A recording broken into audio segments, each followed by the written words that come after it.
Welcome to the Quick and Response Podcast.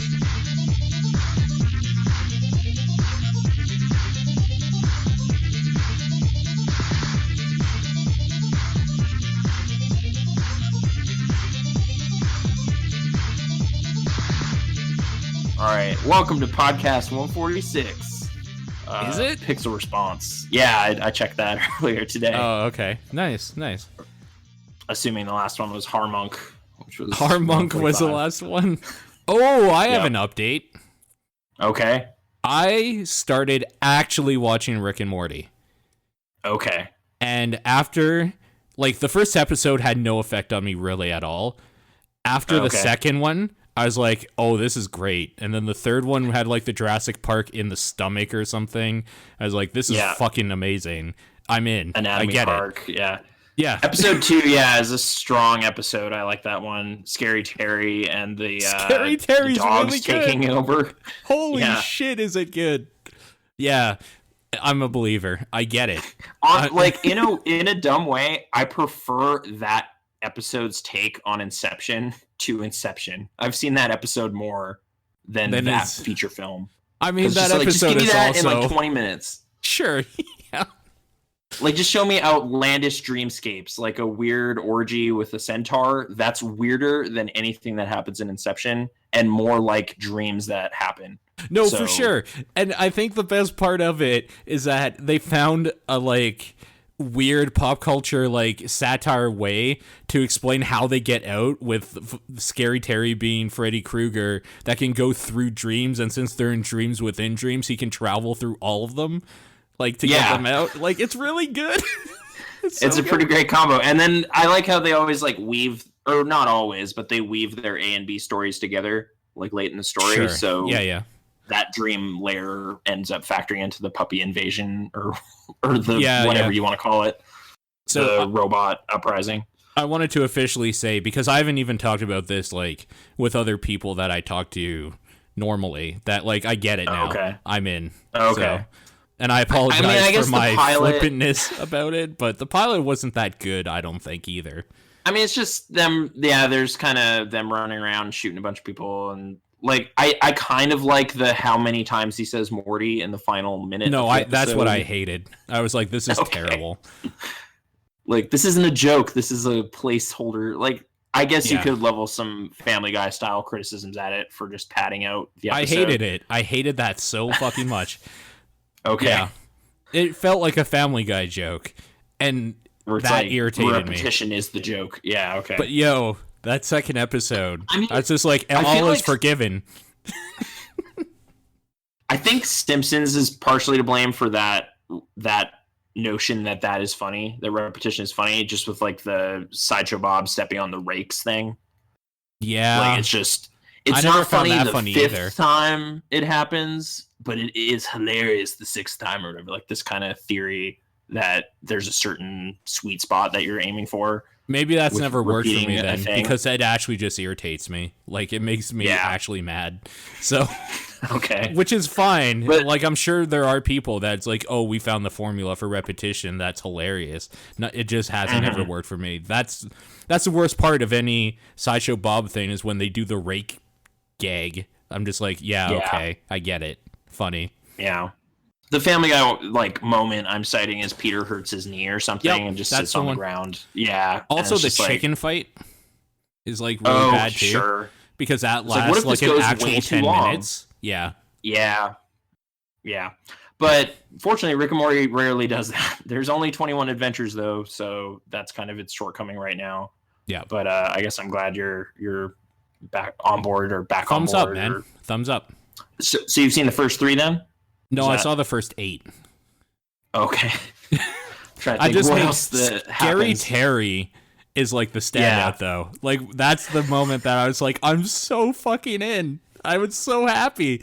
I don't remember the last time I smiled so much watching a cartoon. Like, kind of just when he goes home. Yeah. And there's Scary Brandon is his son. That's just... No, yeah. It's a fun... And It's his a fun wife turn. scolds him. Like, don't use that language around me. Don't or bring whatever. that home. It's Yeah, like, yeah, don't bring- I'm sorry. It's so good. Yeah. this kind of one-dimensional horror character becomes a little more. Or like, I guess there's the Shyamalan. You can't run from me or whatever. And then he's like, wait, we run, but can. You can't hide. Yeah. Let's just try hiding. I mean, worst case, we're back to running. And yeah, no, it's pretty solid. I'm trying to think what else happens. There's the Shyamalan episode, like the aliens. That's the name of the episode, I guess, is Shyamalians. Sure. Yeah. Oh, I think you would have seen the Gazorpazorp episode, right? Maybe. Yeah. Oh, you've seen Cronenberg stuff though. Yeah, that was one of my favorites. Okay, I really like that one. I could see that for sure. Just that they were willing to like blow up the world, essentially. Like it just kind of shows you how much the sky is. Well, no, the sky isn't the limit. They're not limited by the sky. They can go right through it, and anything can happen. Like it's like Treehouse of Horror type stuff can happen, but it's within continuity. I kind of like that. Yeah. But anyway, sorry to derail. No, it's fine. It's just I returned the DVDs that I borrowed, so I don't have Rick and Morty around anymore. I was just rewatching them, going through animatics, all sorts of stuff. So I was on that pretty bad. But I bought comics. They're not as good at all, but they're okay. Bought comics. I guess. Wow. Okay. I bought Rick and Morty comics. I'm just like, I need more adventures. I need them. So, okay. A couple were okay. You're part of the like people harassing them for season 3. No, I don't feel good about doing that because I don't want to make them hate their own show and then want to quit. Like it's just like, hey guys, ease up. Okay, stop razzing them. Just the funny thing is, I didn't know that was a thing until you told me about it last time we recorded. Since then, I've actually just seen it everywhere. Like it's I know. A thing. Reddit front page like every other day is just some joke about season 3 or Half-Life 3 or weaving them together for some reason. Like, yeah. But I mean, it's Reddit. That's all they do is post the same shit all the time. Man, Reddit. I really need to, like, I've started getting to a point where I just have to put my phone in a drawer and leave it there. Like, it's just too, like, oh, maybe something important will be happening. I gotta scroll through stuff, see what's going on, and it's just never anything. Like, or I need to get to a point where, like, when my brain starts being like, this is dumb, I need to, like, turn off the phone or just put it down. But you need to kind of like train yourself that when you don't want the thing, you should put it away. Yeah. Because it's so easy to just get more content, but it's all bad most of the time. Yeah. And you're just like, well, you've already seen the cream of the crop, so why are you digging deeper into the barrel? It's just going to get worse. It's just like, oh, right. Put it down. Yeah. But anyway, I guess sort of related to Rick and Morty, but more just sci-fi in general. I kind of got pulled into thinking about alien-related creatures in films and media. Yeah. This stemmed from our talk actually last week. No, sorry, 2 weeks ago. Was it? Yeah, when we were talking about Blade Runner, right? You were saying. Well, Blade Runner, yeah, I guess that was kind of a sci-fi jam I was on. So this could be seen as an extension of that to some extent. There's definitely some crossover, a lot actually, with Ridley Scott and everything. But you know those Alien movies? I do know that, yeah. So the one that is the hardest to love is the third one. That's not true. I really like the third one. Okay, why? Because it's not a good movie. Because it's like this weird horror thing in a prison, but like it's boring for the first like hour, then it's fine. Yeah. Okay, to be clear, I watched like the worst cut of it. Also, it's the assembly cut, so it's like an extra 25 minutes. So any like good pacing. Yeah. Some of it's good stuff. Some of it is just more running around in tunnels and it getting real confusing. Oh, okay. Okay. Like it's just like I don't really know who that is because it's just a bald person from behind. So they're running frantically and there's like this low angle shot of the alien scrambling around or whatever, but it's not really clear what's going on some of the time. Right. But there's a little more of like the higher management of the prison being in contact with the Weyland-Yutani Corp and them getting messages on a screen of what to do and that kind of stuff. And that stuff's kind of okay. Yeah. I also will say it's a little hard for me to like pick out what is different and what is from the original cut because I haven't seen the original cut in a while, but sure. I don't know. I find something about that movie just really unsatisfying in how it kind of just it seems to just kind of be like, well, fuck that second movie. And you're just like, yeah, but people really like that though. So maybe you should iterate on what that did instead of pretending it didn't exist and trying to go back to the formula of the first movie. Right. Because we can't really go backwards. This train doesn't go backwards. You know, like it's just, you can't scale it back down to one alien and still have the audience hang on the edge of your seat because you're kind of like, I've seen this before. Like that was my experience. It just doesn't up the ante at all. It's just kind of, you're right. There's less to show you here. You're right. Yeah. Like there's less to be scared of. There's less going on. Like the only interesting kind of character dilemma is she has an alien inside her. Right. So like it's kind of got this heroic sacrifice, like final act kind of has a big payoff for the whole trilogy, I guess, that at that point. Sure. They didn't really leave it open for a fourth movie, but they found a creative way to do that. I actually really like that movie. So that's the thing. So I watched this assembly, like this long kind of broken cut of the third movie. And then immediately after I watched Alien Resurrection, and I was just like, oh, here it is. Here's the good time I wanted. Sure. Like, this is just like, it's almost like a fan servicey kind of thing, but it's just like, hey, we're just going to be entertaining. That's what we're going to try to do. And sometimes it's dumb, sometimes it's gross, but it is just very mindful of like pacing and just kind of keeping things going. And I really like that. And it's also just like, oh, hey, Ron Perlman's here. I kind of forgot he was in this. And he throws a basketball at her and she just holds her arm out and grabs it with one hand. Yeah. And then there's that Dreads dude with the pistols and ricochet shots and all this kind of stuff. Like, it's written by Joss Whedon, and it really just seems to be like the baddest ass crew of like ragtag space smugglers that he could come up with. And it's like kind of corny, but I liked it. Like, it's just, sure, why not? This is great. But and then it kind of manages to bring in a new element with all the abomination, like mad science stuff. Like it kind of has a new thing to be grossed out about, because you've seen the aliens doing bad shit and having acidic blood and double mouths and all that stuff. Right. So the way it kind of manages to put a twist on it is combining that with human DNA, and you get some kind of, I hated that abomination thing. Yeah. The final thing, like holy the baby. Shit, do I hate that thing? Yeah. Oh, I mean, I've seen that movie a couple times, but I still kind of like revulse a bit seeing it, what happens to it. So it's affected stuff to me. I don't know. The way they kill it is so awful. It's kind of great. I don't know. Why is everything in that movie so wet too? Everything's it loves being slimy. Yeah. And weird orifices, and I don't know. It's not H.R. Giger, but they managed to kind of go down that path a bit with a weird body.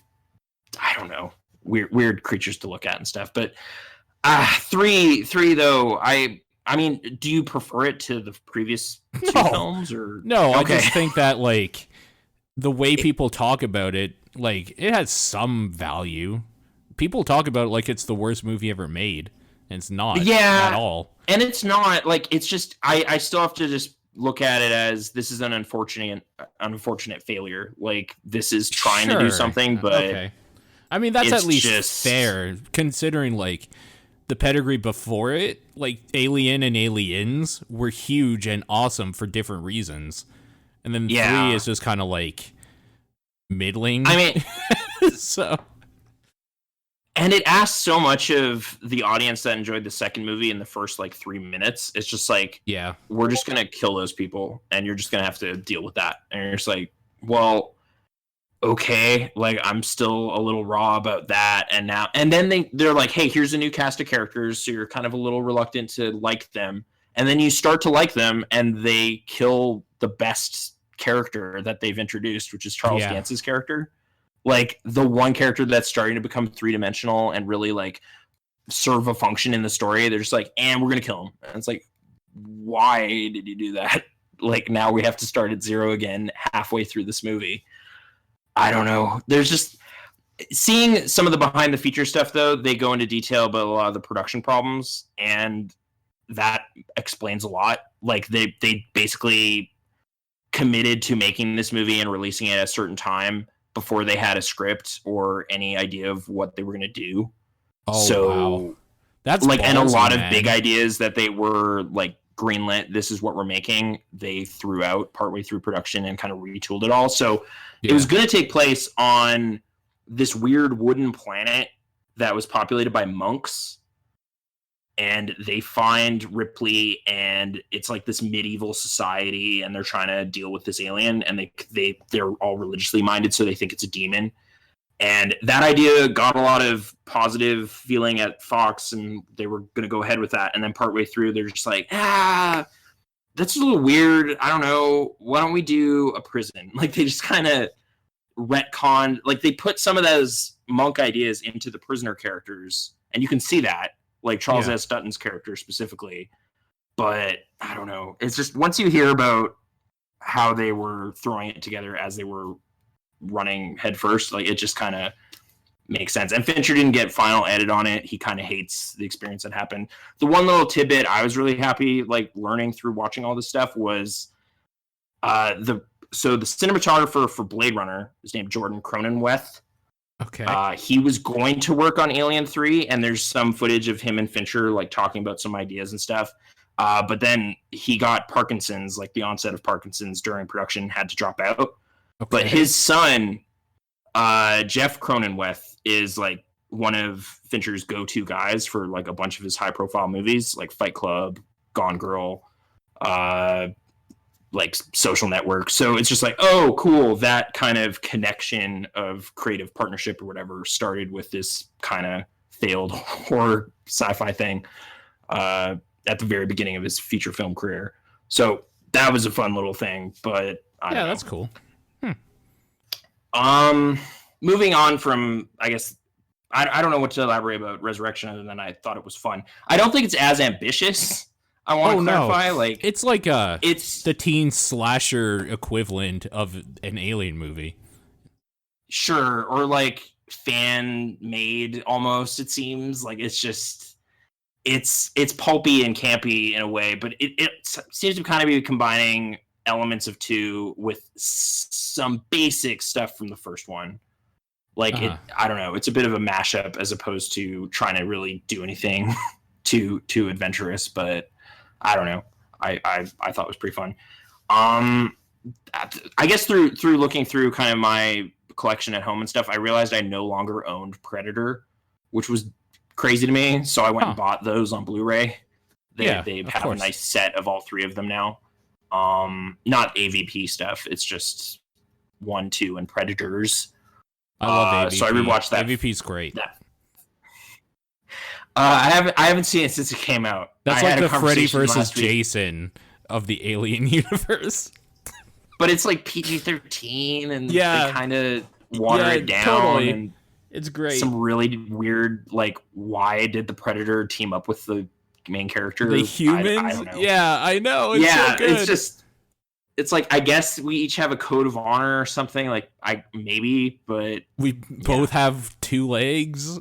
Like, I don't know. We're similar looking, so we might as well team up against these weird bug monsters. Yeah. It's. I haven't seen it in a long time though. Man, that first Predator movie, I really like how simple it is. Like, it is the easy, like, I don't know, it's the easiest movie to summarize of just like a group of commandos go to a jungle and there's an alien there, and they have to deal with that. Yeah, like, it's such a straightforward little scenario of just, they were there to do some Call of Duty type stuff, but this other thing happened. Well, they were extracting all of that. A person. Yeah, they're just trying to rescue some people, or whatever. They're doing some CIA dirt, as it turns out, but who cares? It doesn't matter. Like, the whole military operation gets sidetracked completely by this extraterrestrial threat, and I don't know. And then, like, the whole active camo stuff. Maybe that's the first place that's really visualized that I can think of, like, in a movie or any on-screen media, like the kind of chameleon. Metal Gear would do a bunch of stuff like that later. Yeah, like optical camouflage. Yeah. It breaks if you use an explosive bamboo leaf too close to it. It doesn't work anymore. Yeah, that first movie. It's a pretty fully featured Blu-ray as well. It's got a bunch of features I haven't looked into yet, but I don't know. That Did you movie. see Predator 2 recently? I've. It's been a little while, but I revisited a couple years ago just to be like, was this that bad? Was this really that bad? Man, that's a movie. It's a movie. I totally get why you'd like, hey, gangsters in LA. Why wouldn't the Predator be interested in getting in on some of that, game? Try the urban jungle. No, for sure. Like, but I get why that ending, pitch meeting went that way. The ending where Danny Glover like finds their like underground lair, essentially, like yeah, it's that's a weird movie. I don't know. I guess it brought a lot to the lore for like the comic books and stuff because there's implications that they've been coming to Earth for hundreds of years. Yeah. They give them a pistol from like the 17th century or 18th century or something. It's just, I don't know, kind of fun. But I just remember that movie being kind of broken. I guess it was rated NC-17 for being way too violent when they first submitted it, so they had to cut it way down, which maybe makes some scenes not as good. I don't know. If there would be an uncut, raw version of that movie, if it would be slightly more coherent. But anyway, next year there's supposed to be a big Predator movie. Shane Black is directing it. It's going to have a big budget, so hopefully that pans out. What about Predators with Adrian Brody? Do you remember that one at all? A bit. I remember a Yakuza guy squares off against a Predator, and that was dope. It was like a good little moment that happens. There's these nonsensical dogs with long tusks, so they couldn't really eat food. I believe Roger Ebert highlighted this problem. Okay, like that it's sounds just that animal doesn't make sense because how would it do anything? But anyway, yeah. Walton Goggins is there. Do you like it? I just remember it being like basically a copy paste of the first movie, but on this weird game planet. But they reuse like large sections of the score, and they just kind of have, hey, we have a team of badasses, but it's comprised of people from various walks of underworld life or whatever, like mercenary, cartel guy. It's like the Mortal Kombat prisoner of Predator movies. So I don't know how the story of how the Predators kidnapped all those people. I might want that, like how that abduction process went down, but they don't bother with that. It just starts with them dropping onto the planet. It's okay. How do you feel about Olivia Munn talking about the new Predator? Oh, is she casting it? Isn't she like the main character? I don't know. I guess we'll find out in summer 2018. But I don't know. Olivia Munn's okay, I guess. She was in that one Soderbergh movie, Magic Mike. And was she? I watched the first season of that Newsroom show, and she was okay. Okay. To me, she'll always be that G4 girl that, like, was obviously written in sketches that, like, kind of sexually harassed her. Like, that. So, to me, that's her. Like, putting her in awkward situations with Michael Clark Duncan. That was one. Sure. Yeah. Something about, like, having to bob for wieners, like hot dogs. You know, like just classy video game related things. Yeah, well, she managed to get out of that, and that network failed. So I have the Playboy she did actually somewhere. I didn't know that happened. But... She's not naked in it. Okay, it's just an interview. What were you thinking? That's sexist. No, she's in like bikini stuff and whatnot. But yeah, It is an interview. Okay. Yeah. It's like, no, it's just she wrote an article for them. Like, yeah. What were you expecting? Short stories. Have you ever seen The Abyss? I have seen The Abyss. Yeah, within the last 10 years even. Okay. Do you have fond feelings for it, or... I feel that movie is too long. Okay. Well, let me tell you, there's a 36-minute longer version. That's the one I saw. Oh, nice. Okay. 2 hours and 51 minutes? Yeah. Yeah, 3 hours. Yep. That's a movie. Yeah. Yeah. I'd never seen that cut before this past week or so I've had the same experience as you did now, and quite It's a long. different movie.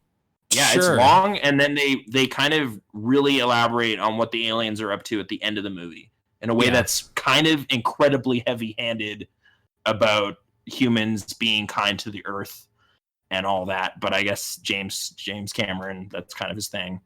That's kind of Avatar the only thing he does. Didn't let you know. Yeah. Recently, I guess, sure, about just like the big life tree and everything that happens in Avatar. But this is, hey, humans aren't taking good care of the oceans. And turns out there's aliens down there, and they're going to totally wipe us out with tidal waves if we don't cut it out. And then we, through Ed Harris's heroic sacrifice, well, it was going to be a sacrifice, but they rescued him. They're so inspired by what he did that they decide to give Earth a second chance.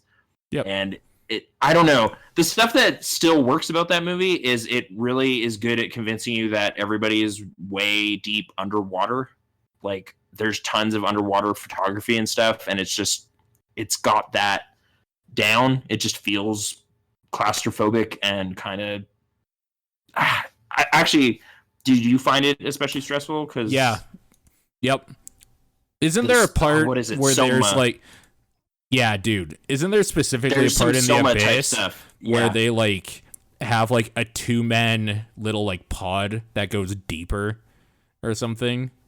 Well, there's a part where Ed Harris has to recover a nuke that fell down this cliffside, and he's got like this like oxygenated liquid he's breathing, and he's holding on to this like little mini sub thing and just plunging deeper and deeper. Yeah, that's and then it gets so deep that the little mini thing he's using like breaks because there's too much pressure, and then he's just kind of falling deeper and deeper into the ocean. Yep. And yeah, it's kind of intense, but at some point then the aliens show up and help him out.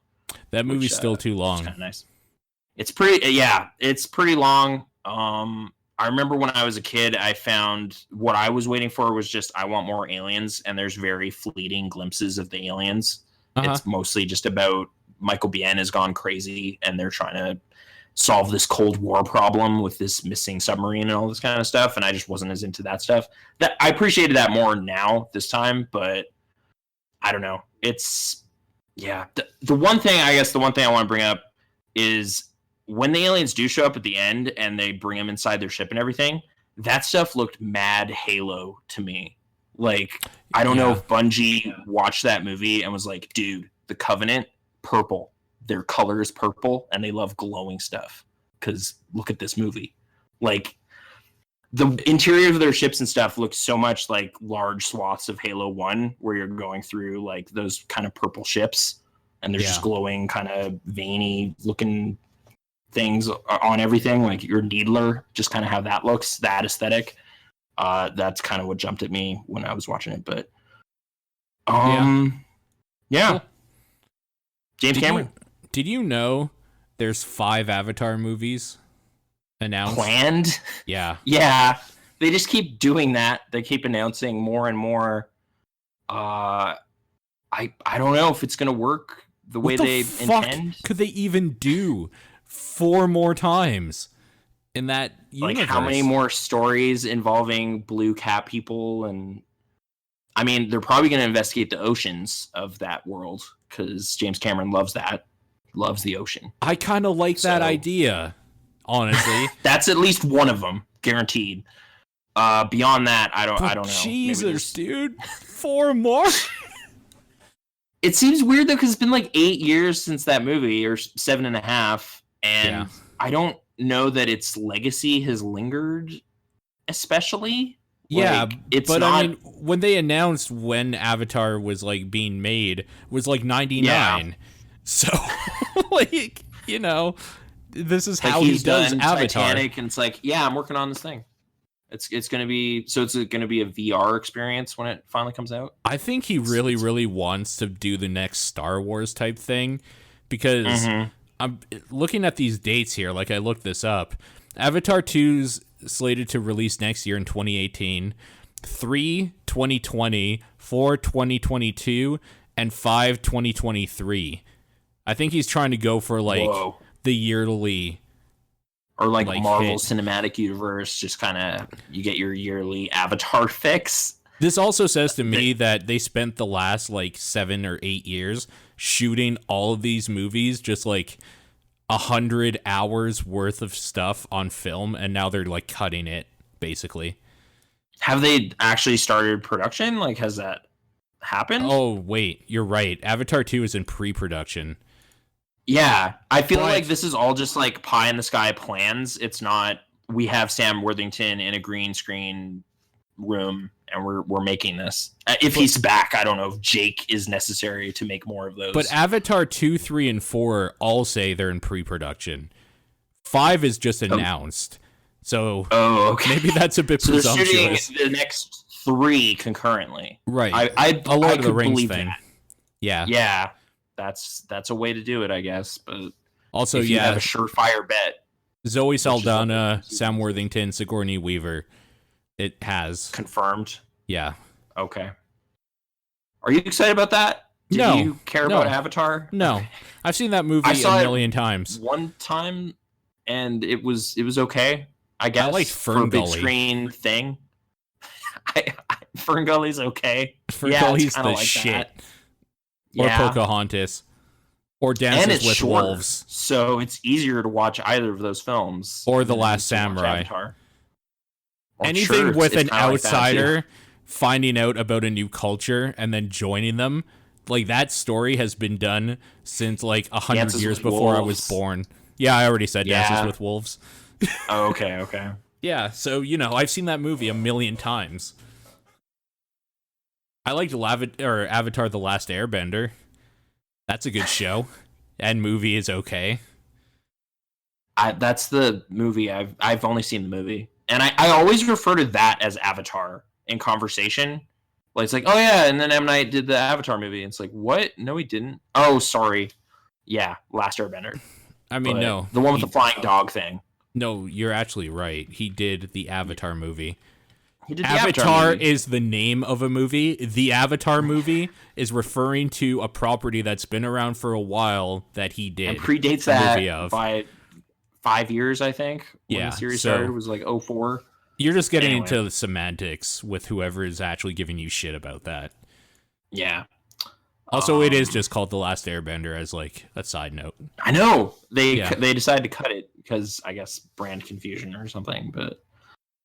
Maybe. So James Cameron, that guy, he gradually makes films amidst all his underwater adventures.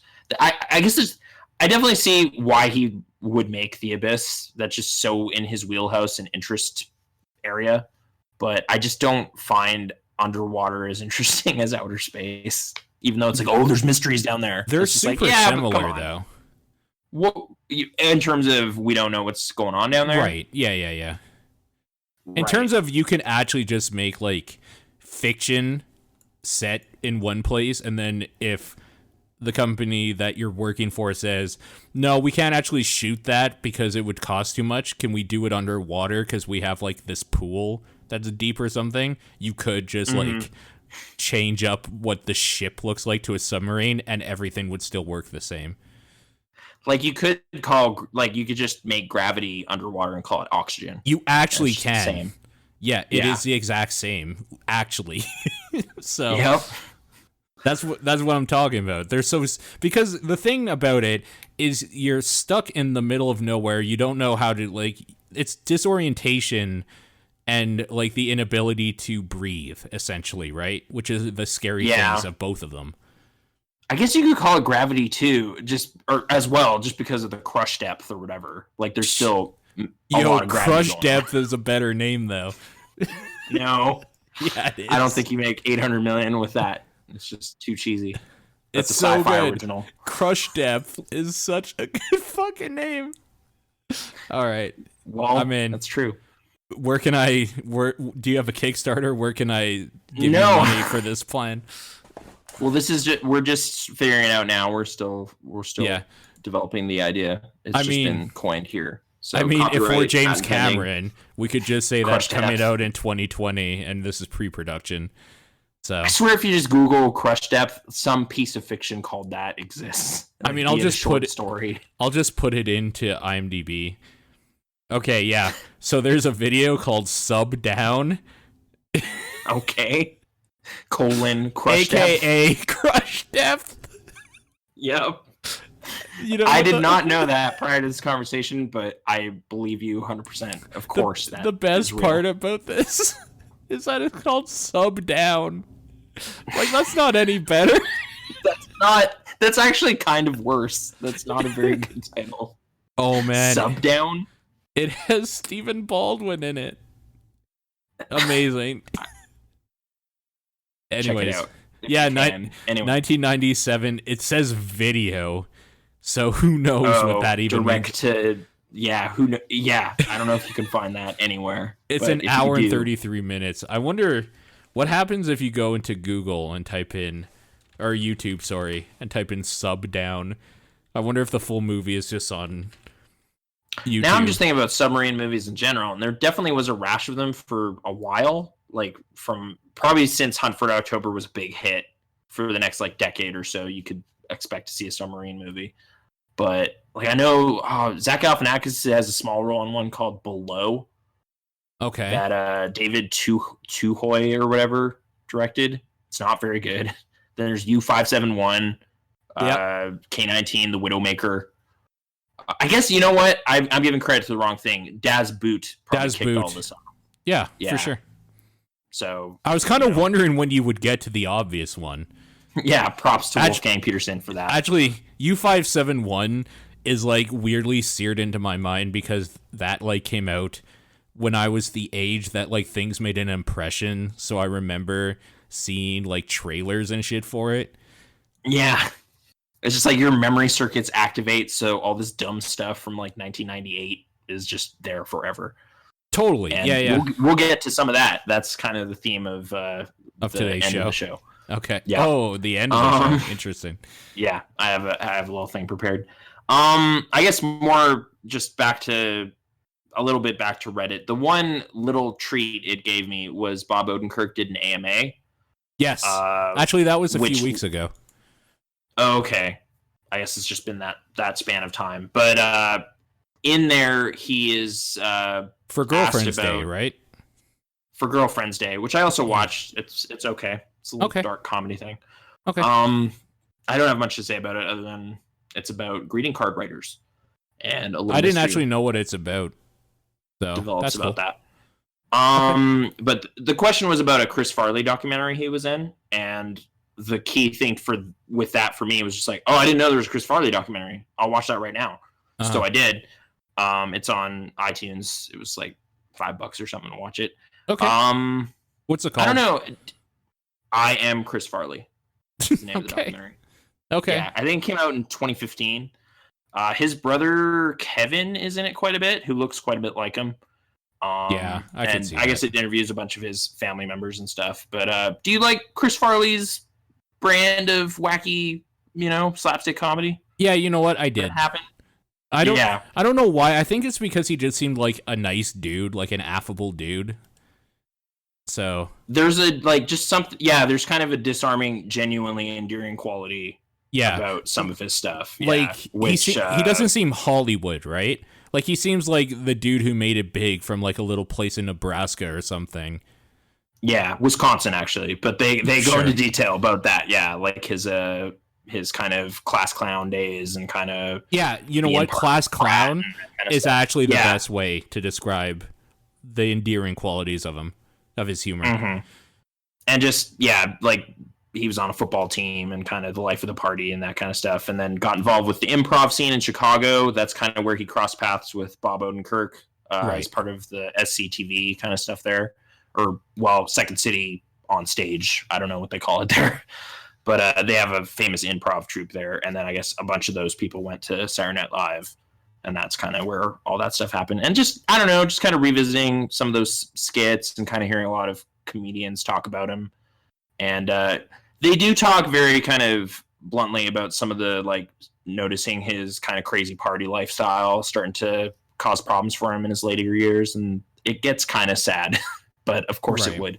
Yeah. Well, you know how it ends. Like the story doesn't end really. It's like, and he's still doing great stuff today. Check it out. It's like, no, he died tragically young, and that happened. Actually, do you know the podcast WTF with Mark Maron? Yeah, Mark Maron's podcast. I remember him talking with David Spade, and thinking to myself, like, I'm actually super interested what David Spade has to say about anything right now, because he's kind of a nobody, really, but like a famous nobody. He's part of that like Adam Sandler troupe of people, but yeah, right, he is now. But there was a while there where he was still like the joke, even a part of their crew. Like, I don't know, he was always just kind of the wimpy, like, shitty little bitch guy or whatever. So I was kind of interested to hear, he's kind of the severe, sarcastic straight man to Chris Farley's bumbling goofball. Right, that's exactly it. And I wanted to hear goofball. That's what I wanted to hear. And that dude had a hard life, man. David Spade, it's crazy. I highly recommend people, if they can, check out that podcast episode. It's really good, and he talks about the times like that were bad with Chris Farley, and like having to talk him off ledges at 4 a.m. and stuff, and it's heartbreaking. Really. Yeah, there's some discussion of that about like fights they got in, and just kind of some unfortunate stuff. Like, I think that's really why Bob Odenkirk was highlighted in this AMA, was I guess he was especially curt at the end of it, and it's true. Like he gets very kind of like no rose-colored stuff about like the final moments of, it's just, I don't know. He has a very kind of sobering summary of the whole thing at the end of the movie. And what is it? It was interesting. Like, for people that aren't gonna it's essentially just like yeah, it was magical, but it becomes a whole lot less magical when you kill yourself with alcohol. Like it just kind of it just got a punch to it at the end of that movie. Yeah. Like he just says what happened, like in a very no glamorizing kind of nostalgic terms. It's kind of like, yeah, it's all fun and games until you fucking die. Until you die because of it. And like there was a lot of attempts at kind of intervening and like rehab, and like Mike Myers kind of pulling him aside and just saying, hey, like you're kind of crossing the line here, and then him apologizing, and like a lot of little moments like that didn't end up turning the course of things. So yeah, I don't know. And that led to watching a bunch of like Conan clips and like Letterman and stuff, like just stuff I'd never seen him do. There's still a couple, like I don't think I've actually seen Black Sheep, which apparently isn't very great, but it's another movie. And Almost Heroes, I guess, was the last one that he did. Almost the big one for me. It was him and Matthew Perry, I think. You're right. Yeah. That's the one where he's like a pioneer dude or something. Yeah, it's like a period piece. It's like oh, that's right. They're trying to beat Lewis and Clark somewhere. Yeah, that's right. I fucking remember this movie. I saw it in theaters. The one gag I've heard from that movie that's supposed to be really good is something about an eagle. Like he keeps climbing this mountain and he has to get a egg from an eagle's nest or something. Yeah, it's just this big elaborate gag. Yeah, that sounds about right. But I guess it's sort of like Wagons East with John Candy. Like he died during production, so they had to fix it. Like you can see the holes in that movie where it wasn't quite done or whatever. Like, I don't know. Yeah, tragic last projects. I also saw a clip of his voice work for Shrek over in Animatic. Yeah, like there was like 3-4 minutes of that, and that was kind of neat to see, because I'd always heard he was almost done recording that movie, but then died and they had to recast him. So that's true. There's evidence out there. Yeah. You can see Donkey and Chris Farley talking. It's weird. But I think the big one for me was Beverly Hills Ninja. I just thought that movie was really funny. And I watched a couple years ago. I was like, you know what? This is still just silly, okay stuff. This is okay. Like, I remember having that, like, when VHS was still a thing, and like we had a VHS collection or whatever. I still remember that being one that I kept in my room, like on my little TV with a VCR, just for like going to bed, or like randomly if I felt sick or something, just wanting something to watch that I didn't have to think. Yeah, here's some lighthearted goofs. And I really it's okay. really like that movie.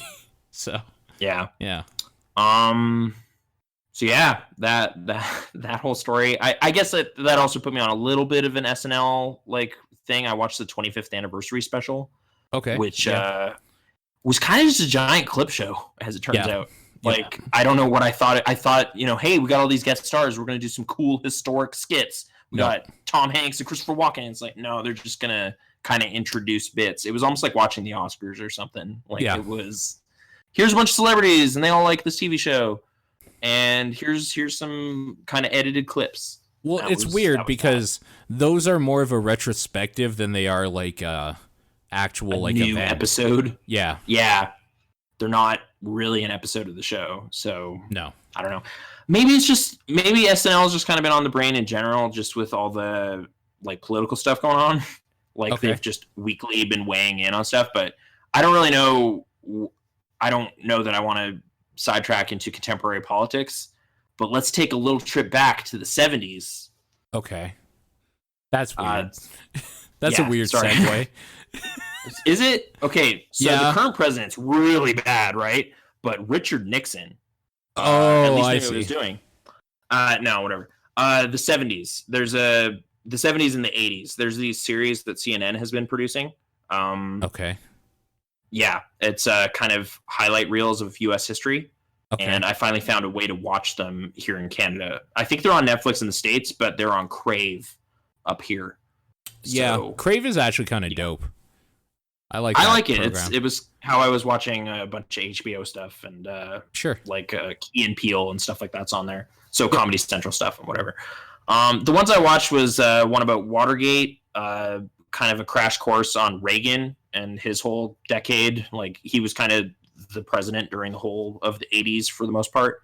Yeah. Up to 88, 89 actually, I guess would have been when Bush took over. And anyway, and then one, I guess it covers like a bunch of different stuff. So politics, but also the ones I watched for the 80s were about television in the 80s. Like it just was kind of running through a bunch of shows that kind of changed the game in the 80s, and also kind of big television moments like sports stuff and all, just anything that was on television. It was just kind of the decade television really started to take over, and CNN actually got started in the 80s. So I don't know, it's just pretty engaging stuff. Like it's well put together. It's really, highlights. It's just, we got 40 minutes. We're going to try to lay out as much of this stuff as we can, like really fast. Here's a bunch of stuff. Like, I think I can finally sort of say I know what the Iran-Contra controversy was a little bit. Like, I had no idea what anyone was talking about when they were talking about it, but so they were selling arms to Iran, and they had all this money. Yeah. And then they were starting to like invest that in kind of black ops stuff down in South Africa when they kind of got caught doing all that. And it's just like, what's this money? It's from selling stuff to Iran. You're not supposed to do that. And then it got real bad. Yeah. But then they invaded Grenada like the next week and helped out there and changed the news cycle about all that stuff, which is kind of the crafty politicking way out of getting out of trouble. It just changed the conversation. So pretty wily that. But Reagan was incredibly popular. I guess I didn't really realize that, like how unanimous the country was in being into Reagan during that time. It seemed for the most part during the elections, like just massive sweeps. I didn't know that either, actually. I knew he was popular because he was a fucking actor, but like... Yeah, so he just knows how to talk. Yeah, well, he has the charisma, right? For sure. Yeah, I didn't realize it was like that popular, though. It's interesting. Like kind of... I think it was like everything but 2 states voted Republican that year, and like interesting. Maybe in his re-election, I think it was everything but Minnesota. But yeah, interesting. It was pretty big. But it's a well-produced show. Like I think Tom Hanks is behind it too. He shows up here and there just to kind of chime in on television. You mean Forrest Gump? Like, yeah, that would have been Forrest Gump. Era. Yeah. He was being. He was there. Like actually, the footage of the Reagan assassination attempt. I first saw that footage in Forrest Gump. Yeah. Here they actually explain like that whole thing and the fallout from that and all that kind of stuff. Like it was that is definitely touched upon. Oh, what was the thing? Oh, right, the Iran hostages situation that Argo was all on about a couple years ago. That Oh, right, movie I that really best like. I movie. bring up. Yeah, I mean, I bring it up all the time, so I must love it. Uh, Reagan resolved that in like the first weeks of his presidency, so it really just was a super like positive thing that gave him a for big sure. boost right at the beginning of his like his the president steps in and like fixes solves a problem. this problem. Yeah, Yeah, it's huge. like it at least was perceived that way. Like, so it's just kind of really good note to start your presidency on. Sure. So, I mean, anyway, sure. Trying not to make this about Trump. You No, know? this is the thing. So though, take right? notes, okay? Like, I don't necessarily agree with Trump, but for people that do, he stepped in and banned a bunch of Muslims. So if you perceive that as a major problem, you're psyched right now, I guess. No, totally. So, and there is a truth to that, honestly. There are people that are like super Islamophobes and all this stuff. And for them, Trump is actually like the best president they've ever seen. He came in and he just started doing shit. Started throwing punches. And just actually signing orders and stuff that you like to hear. And that's what's scary, is that I think for so long, people have just gotten used to the president just kind of being there while both sides like argued at each other and nothing ever got done.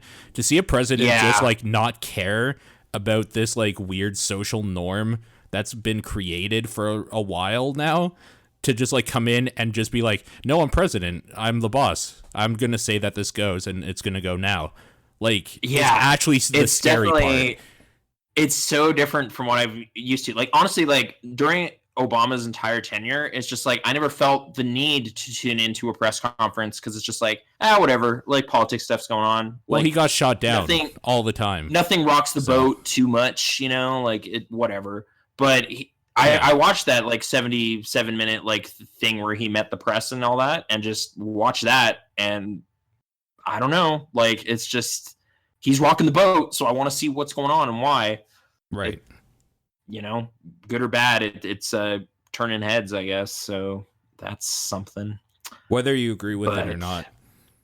Yeah. Yeah. May you live in interesting times. Isn't that like one of those curses? You know, like that's one of those things. I think there is some value in breaking the seal, even though I don't agree. Changing norms. Even though I don't agree that like it should be at the expense of a whole type of people not being able to like have freedom necessarily. Yeah. Like, even though the consequences were probably too grave for it, I kind of like this idea of like, we're not pussyfooting around. Like, I'm making a decision and it's happening now, like right as of like, right now. Like, shouldn't you do a little more research and like? Oh no, totally. It's like, no, fuck it. I watched Fox News and I got real mad and I wrote this and now it's happening. And it's just like, okay, well, this judge is opposing you. I fire that judge. The judge is fired now. It's like, oh, okay. They had so many years of experience and okay, whatever. It's weird because the scary thing is he's acting like attorney general rather, but he's acting like the president probably should in a lot of ways. In that, like, by swinging like his dick around, essentially. The problem is that he's a fucking moron and he's like hurting people. Is the problem? Yeah. Like, I don't know, man. If if some Democrats or like some progressives that like aren't insane, if they just did that with like some good stuff, man, that would be real good.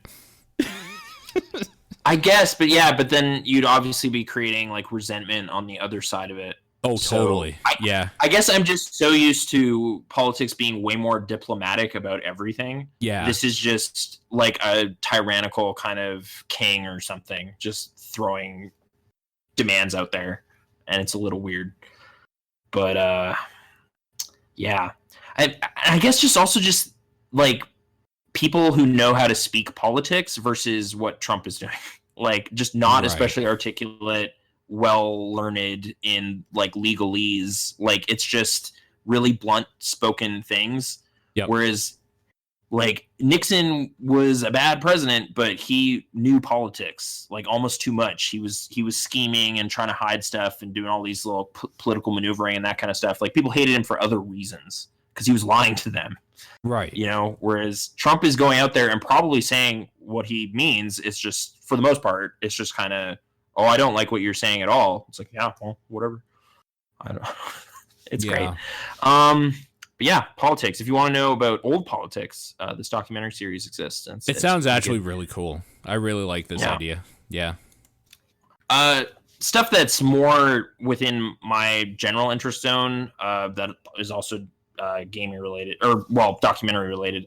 There's this gentleman called the Gaming Historian that a friend of mine has kind of pointed me towards. Okay. He produces kind of like 25-minute, half-hour little kind of PBS-style documentaries on various topics of interest within video game history.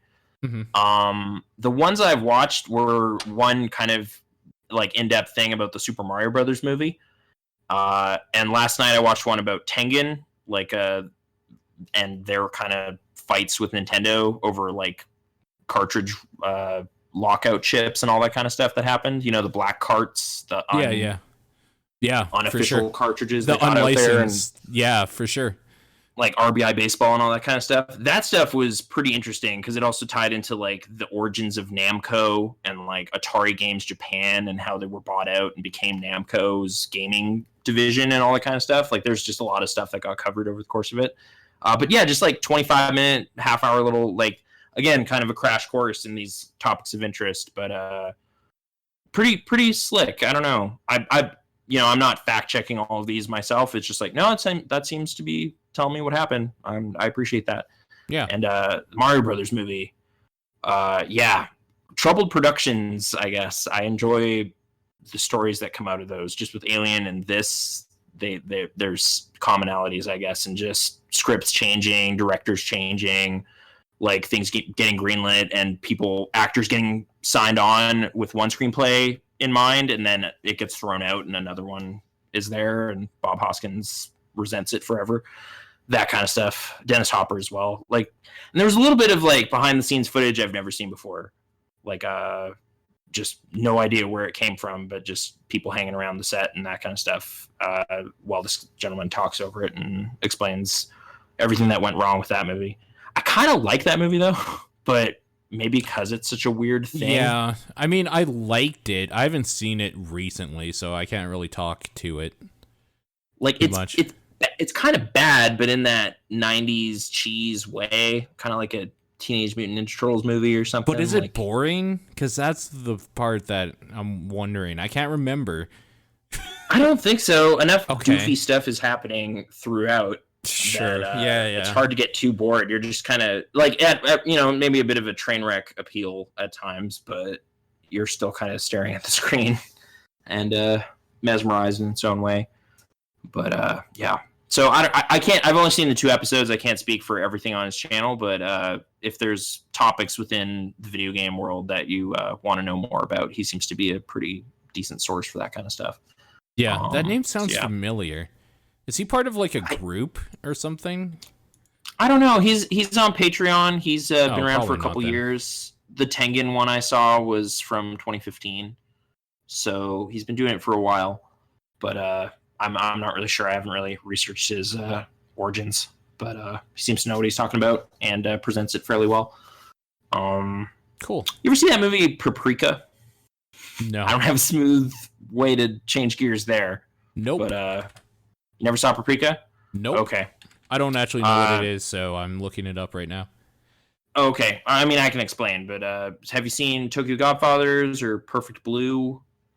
Millennium Actress? No, I've always wanted to see Tokyo Godfathers.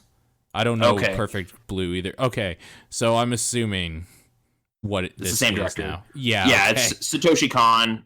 He passed away a few years ago, but he's kind of an anime luminary guy. He's pretty excellent was pretty excellent at his job. I believe Paprika was his last feature film. Came out in around 2006, 2007. Okay. I think 2006, but DVD 2007. I don't know if it got a theatrical release here. Anyway, it came out while I was working in video stores, and I picked it up then. I watched it then, but then revisited it just recently. I guess just tie into all the sci-fi, cyberpunk kind of stuff I've been looking into lately. Oh, I love this style of anime. Okay. It's crazy. Yeah, I that really is like a this. colorful movie. Yeah. It also has just like it's about dreams and going inside dreams, so it's kind of Inception-esque, I guess, but it predates that. Oh, you mean it's kind of like Rick and Morty episode 2? Yeah, it's kind of a scary Terry thing going on. Right. It kind of almost a like Lynchian like vibe to it sometimes, though. Like it just seems very dream-like sometimes. Like it almost lulls you into this weird kind of hypnotic state almost, in my experience with it this last time. It's very trippy, very, very out there and imaginative, I guess. But it's an adaptation of a book that I guess is taking a lot of psychoanalysis and dream theory stuff and applying it into a fiction. And you kind of just wear this weird little Bluetooth headset looking thing that lets you kind of tap into other people's dreams, but stuff starts going wrong. Dream worlds start merging together and people are getting killed because of it and all this kind of crazy stuff's going on. It's hard to really say what's going on in the narrative. It is very crazy and quite a ride. So I enjoyed it again this time, but the stuff I kind of was really caught up in was seeing the behind the scenes making of stuff. Okay. Yeah. This crosses into something else, so I guess I'll just do that. This has also led to me kind of reinvestigating some Hayao Miyazaki stuff in the past week. Yeah. Okay. And is this okay?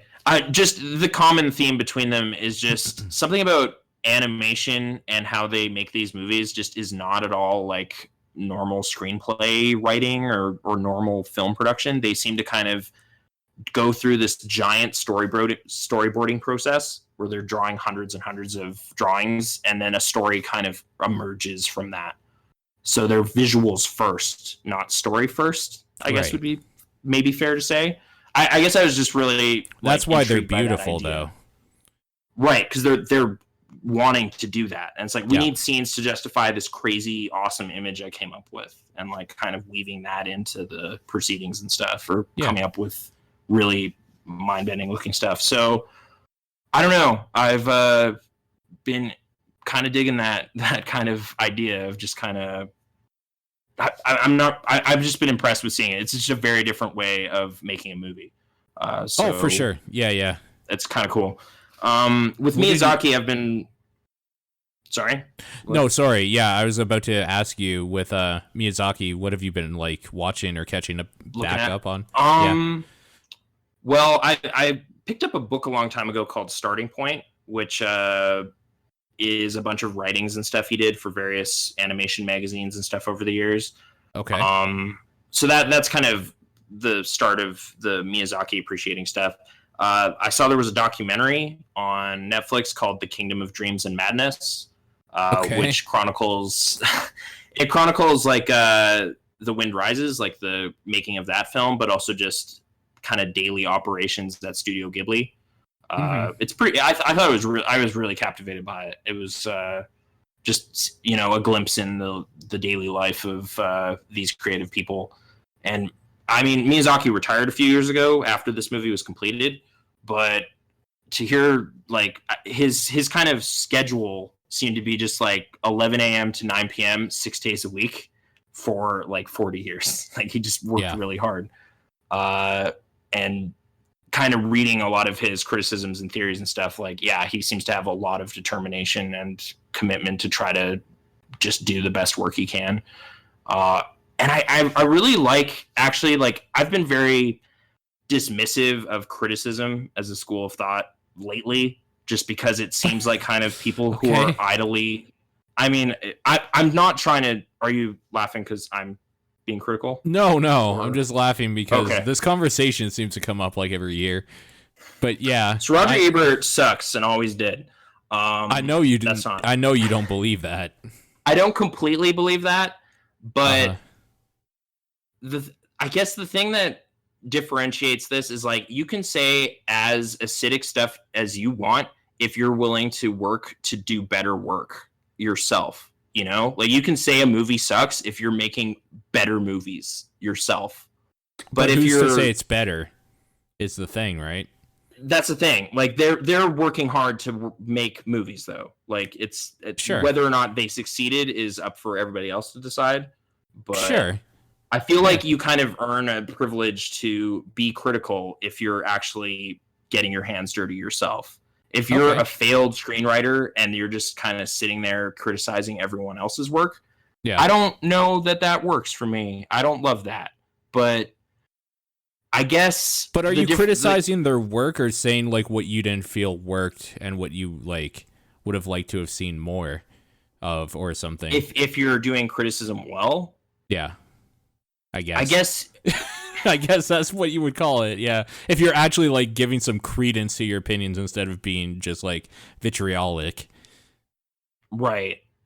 So I guess just like the stuff that's just rage and like reacting and being angry at other people's creative work is hollow if you're not providing creative work of your own. But like what if you love something so much that's why you're criticizing it? Because you like...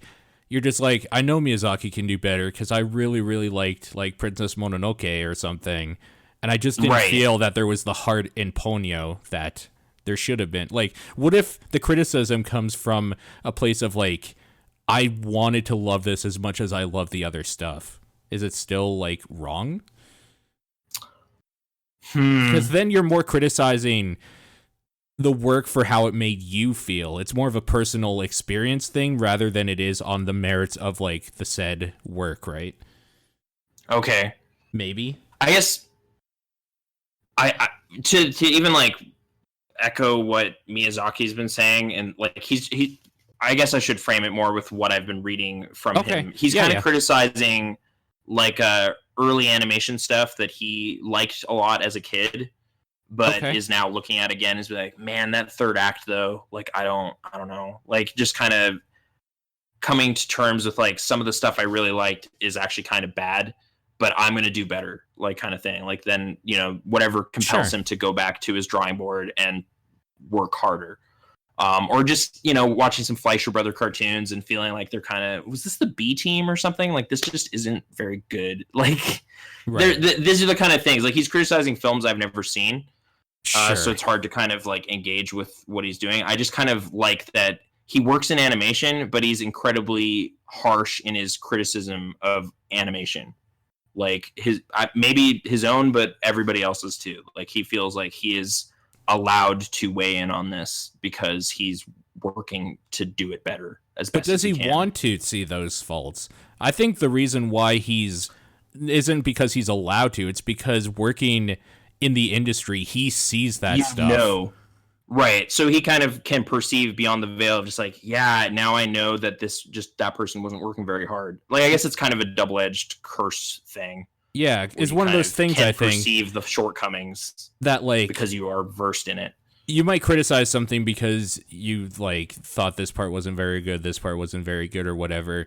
But, like, if you're a master at the thing and you're criticizing someone else's art, you can almost criticize the person behind it, right? Because you could just be like, this is lazy.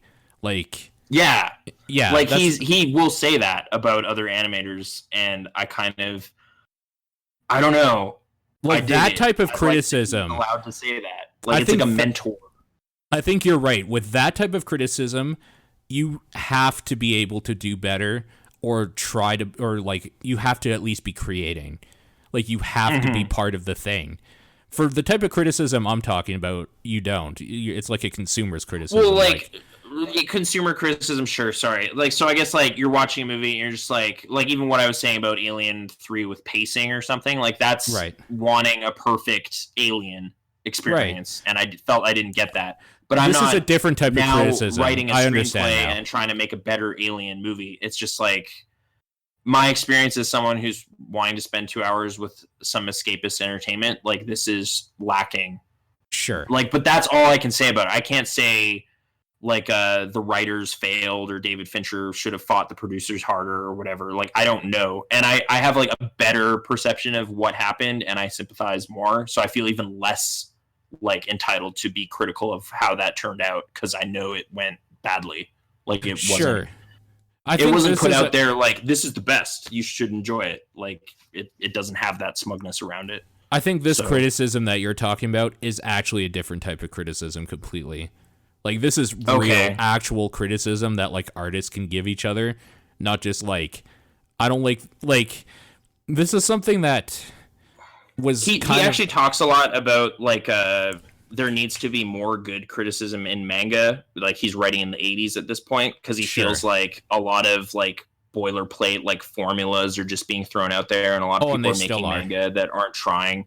Yeah. Like, yeah, like, his criticism comes with, like, a path to make all of this better. But it requires, like, hard work and stuff. Like, he's basically just calling everybody to work harder. And I feel like he's in a position where he's allowed to say that. Absolutely. Because he's working you're totally harder right. than anybody. You're totally right. I don't know. Yeah, it's invigorating reading, though. I found the beginning of the book a little, like, it's really early in his career, so I just wasn't sure what he was talking about sometimes. But it's getting more into the era of stuff that I know his work more, so it's easier to engage with kind of what he's saying. But yeah, it's like a collection of lectures and essays and just kind of think pieces on animation and stuff, and it's been pretty cool. There's 2 volumes of it. This one's the earlier one, so it's 79 to 96. There's one that's more contemporary stuff, like his latter stuff, which might be even more familiar territory. So 79 to 96. I don't know if I would have seen anything in that time period. Like, maybe Totoro. Had you seen Castle in the Sky or Nausicaa? No. Okay. And then Cagliostro, like, he did a Lupin movie in the late 70s.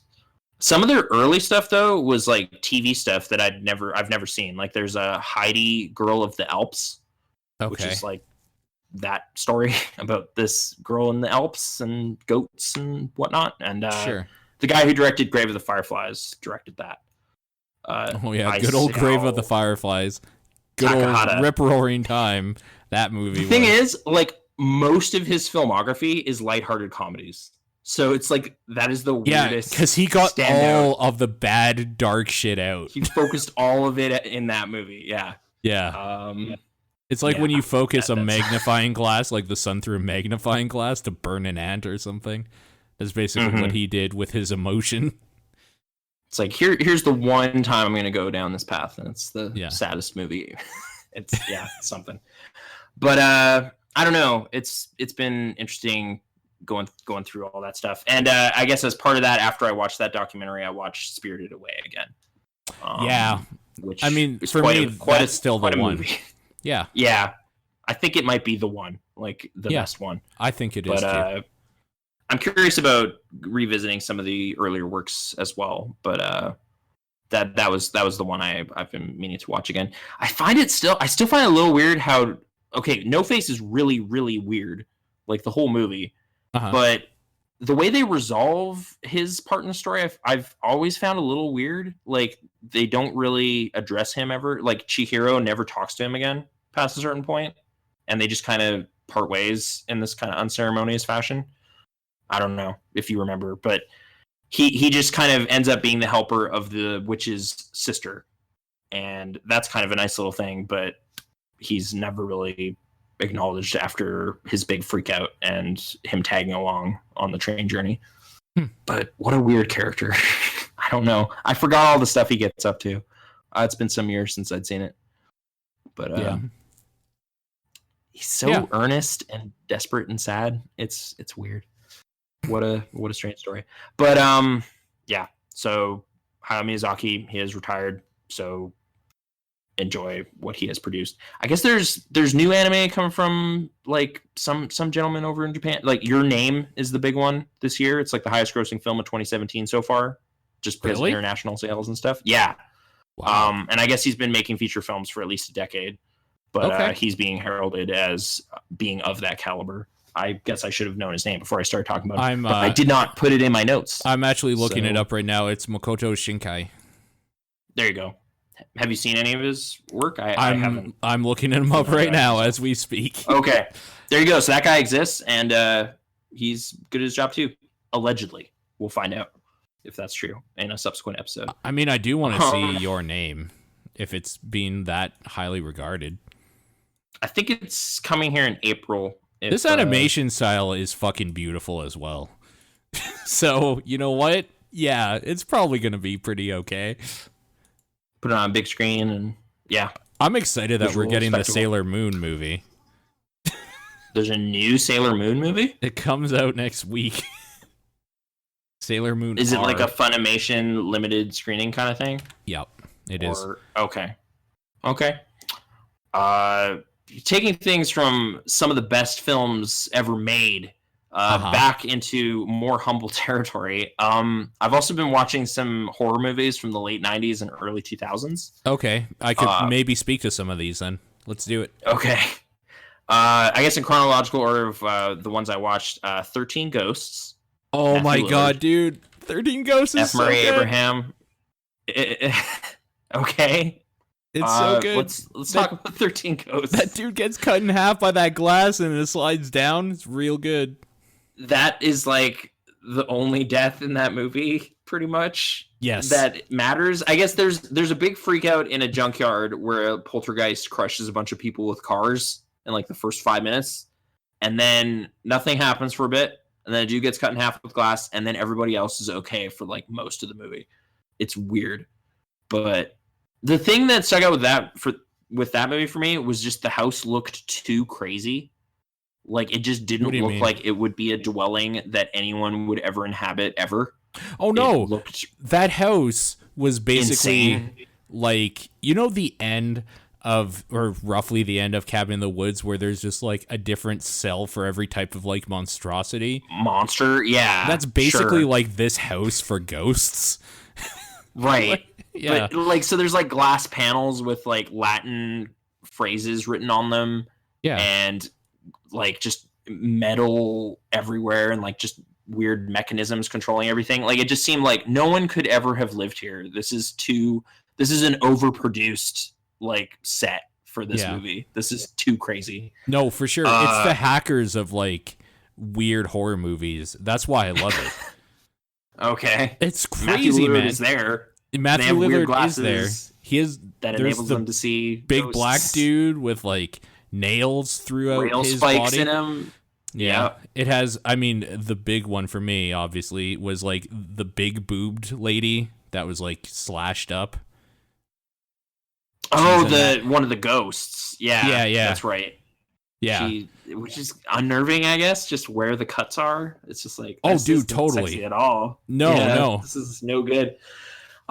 The thing that stuck out with me is just really quick cuts when anything is happening to the point where you kind of can't appreciate what is happening. Right. Was what seemed stylistically just bad about it. It was just like, sure. Oh no, this is gonna happen, and just like starts cutting to different angles all over the place, and just disorienting. I don't know. It was kind of messy. Oh, wasn't there like a gluttony ghost that was like a fat kid? There's a pair of ghosts that it's like this fat baby man and then like this midget mother that is there feeding him, overfeeding him. I don't know. Yeah. Oh. They also there's a point where they lay out the lore of these ghosts like exhaustively in dialogue. Sure. There's like a giant tome where they just go through all the ghosts and the different types of ghosts they need to make this ancient like satanic ritual work. Yeah. And then like 10 minutes later, they reiterate all of that stuff while Tony Shalhoub is standing there staring at F. Murray Abraham. And like they're about to have a standoff or whatever, but he just kind of glances over and looks at the circle of ghosts as the ritual is going on.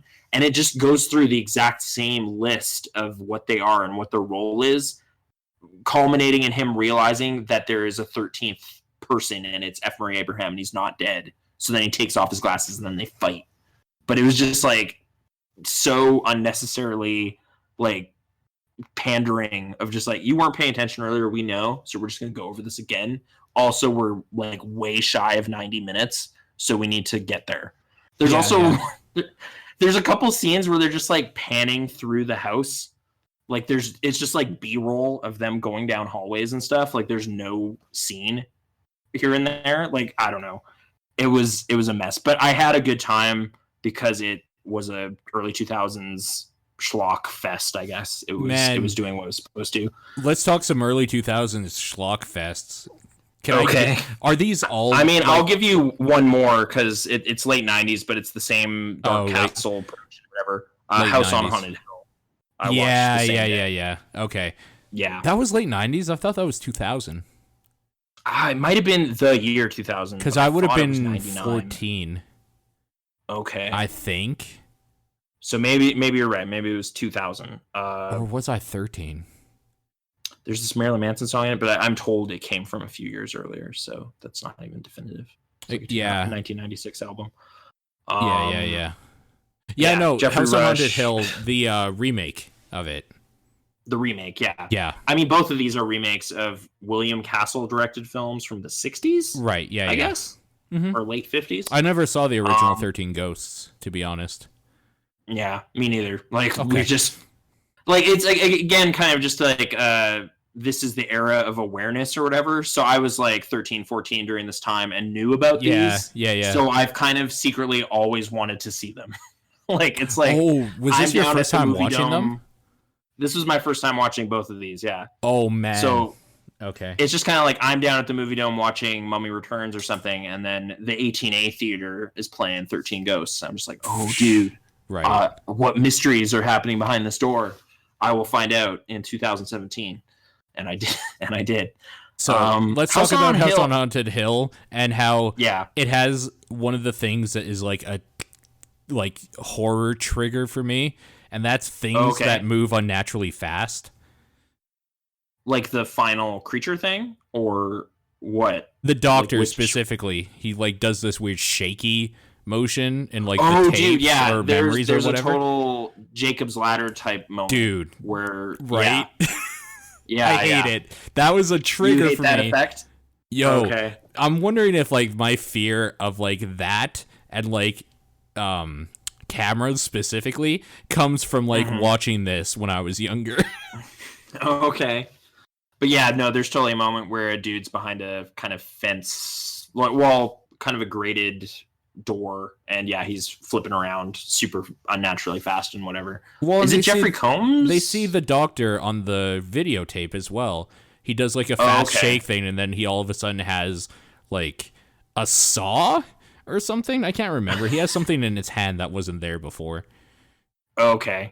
Jeffrey Combs plays the I guess head psychiatrist at this old mental hospital or whatever. Yeah.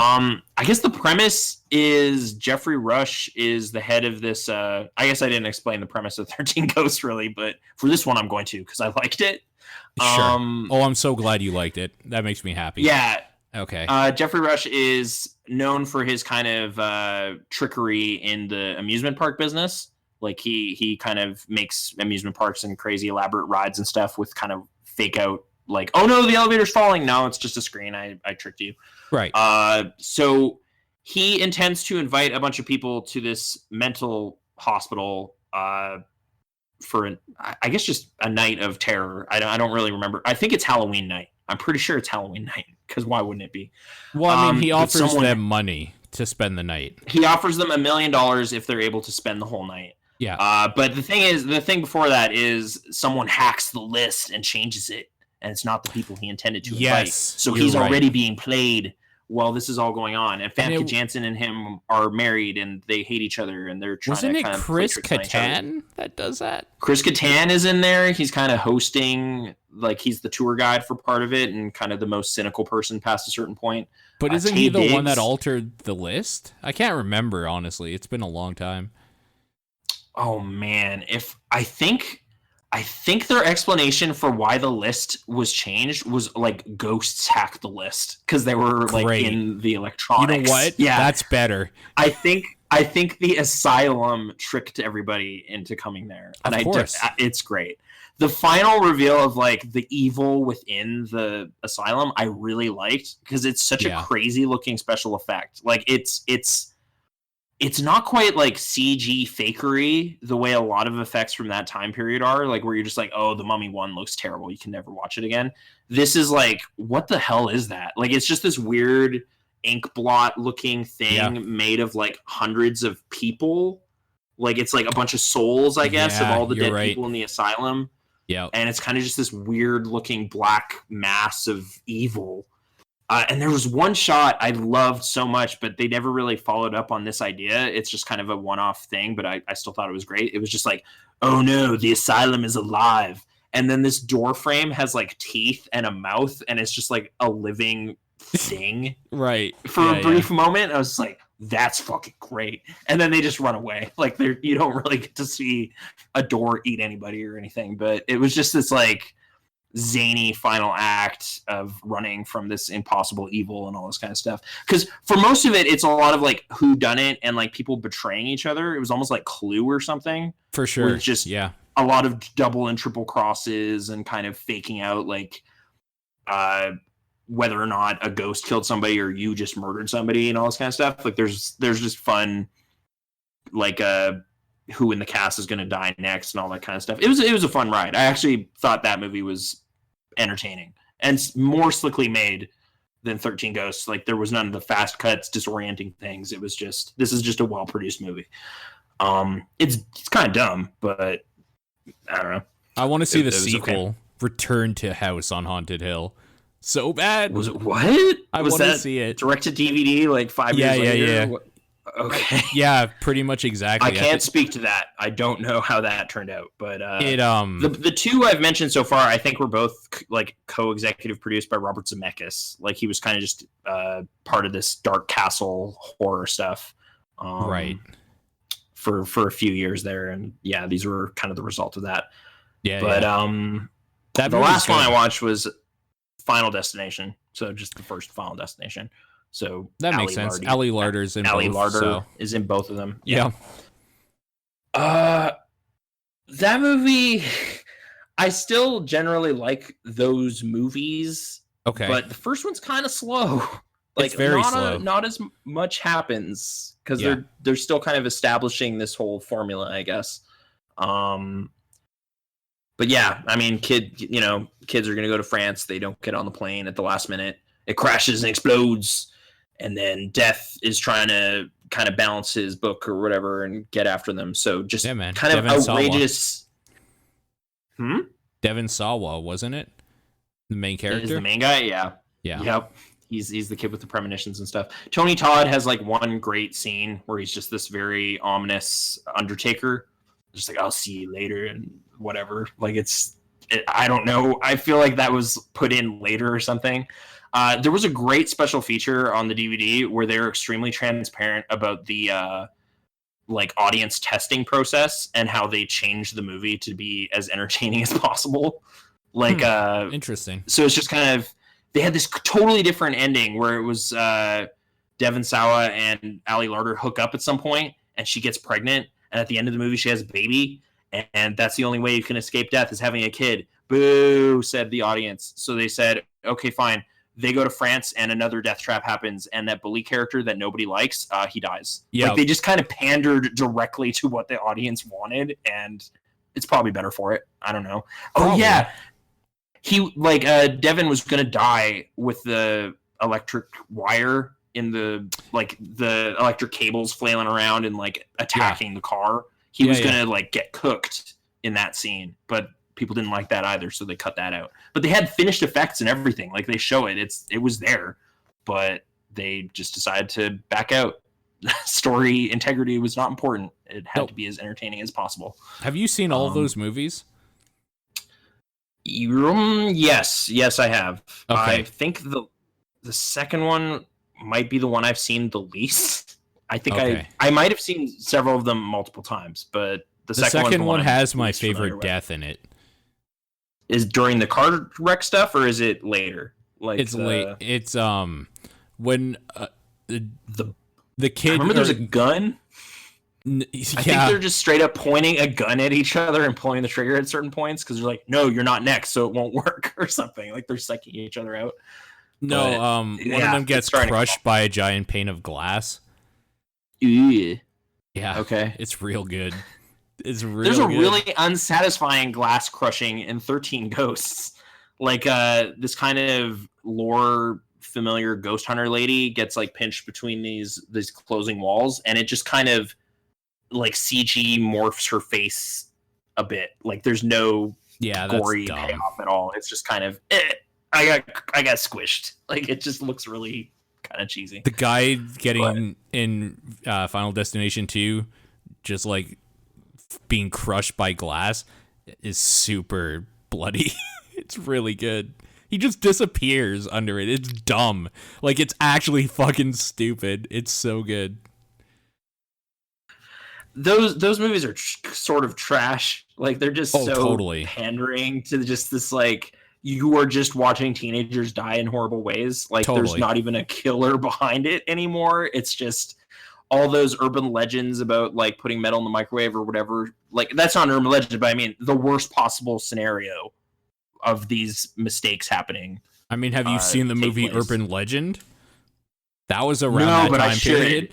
That is from that time period. I watched a documentary about slasher movies in general that acknowledges that movie, but I did not check it out personally. You should check that out. What was that even called? Like I don't know. Tom Savini was interviewed extensively. I'm sure you can figure out what it is. Looking through the history of that. Yeah, but, maybe. Yeah, sorry. Anyway, that was the late 90s, early 2000s horror roundup for now. The other ones we've been wanting to watch is Ghost Ship. And Ghost Ship is special. Fear.com. Fear.com is great. It's so good. Okay. No, it's so good. Holy shit, that movie is good. I think it's the same director as House on Haunted Hill.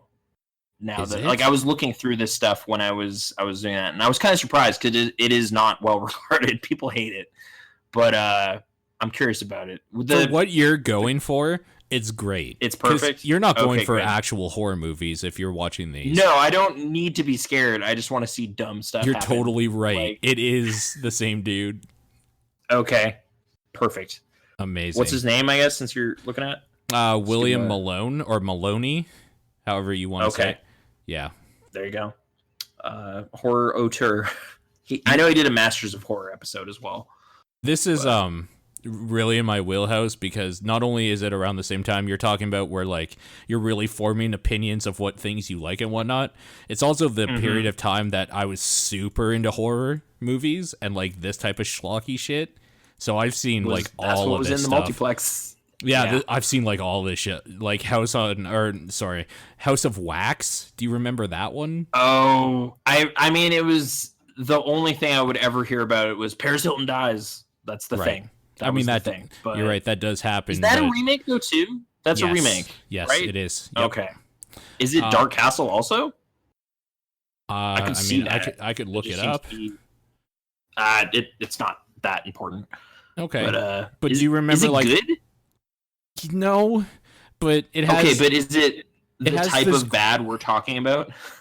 It's kind of more boring.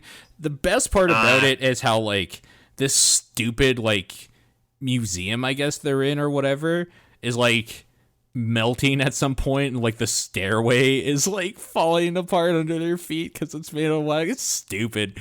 It's a dumb movie. Jeepers Creepers is great. Was around this time. Jeepers Creepers is pretty great. I haven't seen the sequel, which I'm told is actually okay. And Jeepers Creepers. Do you remember that episode of South Park where they're on a bus and there's like a creature outside and it like and they're like telling that's stories? Jeepers Creepers 2, right? It's Jeepers Creepers 2. Yeah. Yeah, no, there's like a school bus gets lost in the cornfield or something, and they can't leave. So like and it can fly. Oh, dude, yeah. It's actually. No, I've been curious about it, but okay. I don't know if these are available on a streaming service. I'd totally check them out, but I don't know. I mean, I have the DVDs of all of this shit, dude. I love these movies. Okay. Yeah. I may have to borrow some stuff then. Man, actually, I will say one last point on Final Destination. That is one of the most like fully featured DVDs I've owned. Like it's just like, right. Yo, we got 3 commentaries. We got like all the in-depth special features you want. We have everybody. It's we have all the alternate cuts, like things that we cut, all the scenes. Yeah, it's just here we go. Here's all of it. It's just thank you. I mean, I don't have deep passion for this movie, but if I did, you would satiate that curiosity. So thank you. I guess it started life as a X-Files episode spec script. Weird, right? Do you know that? That makes sense. Fun facts. Yeah. Interesting. But I guess just early on when people were like proofreading and stuff, there's like, no, dude, you should like flesh this out. We could make a movie. We could make a movie out of this. So this is 5 something movies later. I don't think I've talked to you about directly, but like I started a podcast series called Survive the Night, which is all about just like each episode will be like talking about a horror thing. We should do some episodes of that. We'll pick a movie or something and do one. Okay. First one was about like, Until Dawn. I gotta. Oh, the game. The game, yeah. And I've been meaning to do one on Resident Evil for a long time, but like I need a like certain type of person to talk that long about Resident Evil and get right into it. So it's been hard. But no, we should do that. Right? You're not talking about the movies? The Paul Oh, no, I'll talk about the movies experience as well. Okay. But like separately. I want each episode to be like about one thing, not just about horror in general.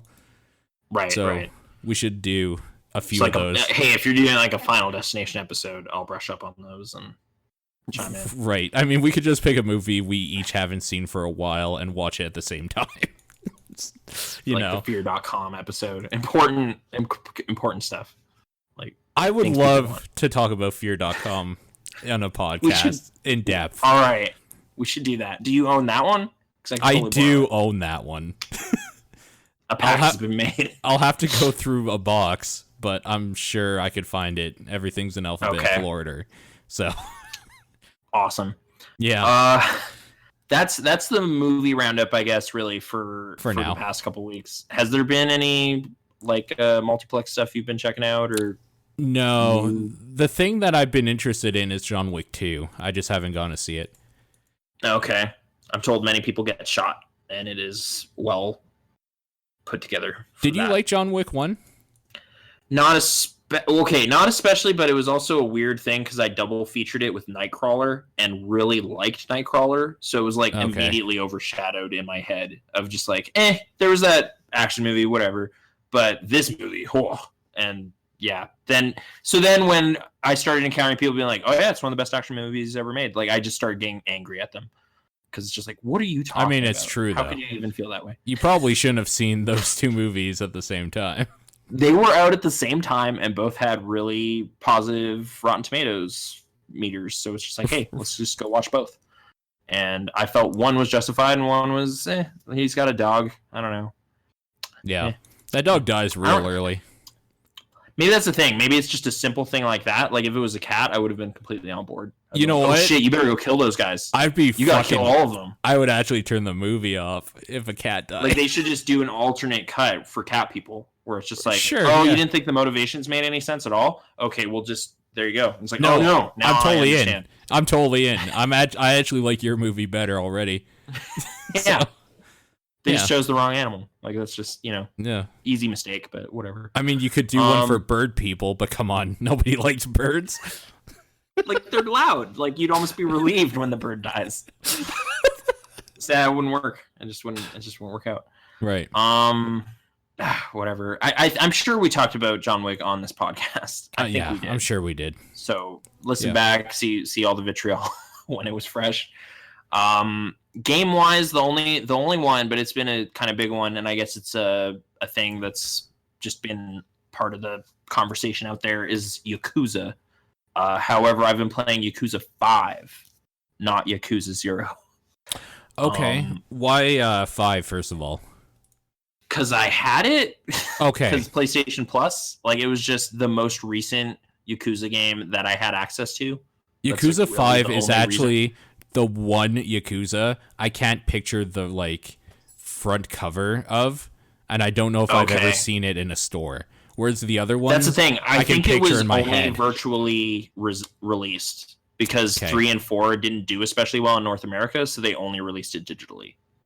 Because I'm pretty sure that was the case with 5. The other ones. Like Yakuza had the dude with like the tattoo on the PlayStation 2. Yakuza 2 had the same thing, only like white and a little classier looking. 3 had like his face, kind of a dude's face, like half a dude's face, and like red and red tattoo art or something, like a dragon. And or 4 something. looked like the cover of like Reservoir Dogs, Yakuza style or something. Oh, okay, so there's a bunch of dudes standing there in kind of silhouette contrast. Yeah, totally. No, totally. That's Okay. exactly what it is. And I can't picture 5 at all. I have no idea what the cover of it I mean, looks like. I've never seen the cover because it's just a digital, like it's just an icon on my PlayStation menu. So it's got red font. I don't know. Okay, I'm actually looking it up on Wikipedia, so go on anyways, Yakuza. Yeah. I mean, I know a lot of people are playing Yakuza 0 right now because it's kind of It's new. friendly starting point also, It's also for new. people who haven't played it. It's also the newest one, but I think that kind of, hey, this happens before everything, so you don't need to be worried about missing out on the story. That's a kind of invitation for a lot of people. And I totally understand why you'd want to do that, because 5 definitely seems like it is taking place in a well-established world where these characters have done a lot of stuff already. So there's definitely allusions to things where I'm just kind of having to nod and absorb that as it happens.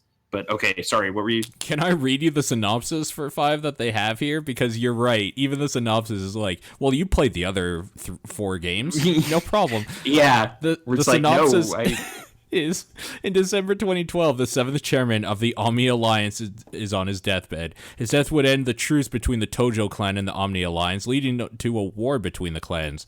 To prepare, the Tojo clan is forced to strengthen their organization by aligning themselves with the older clans based on other major cities across Japan to create a new organization rivaling that of the Omni Alliance. This new alliance would breach the old traditional barriers of clan territories, leading Daigo Dojima to head for Fukuoka. It's like Fukuoka, what? But yeah, Fukuoka. Yep.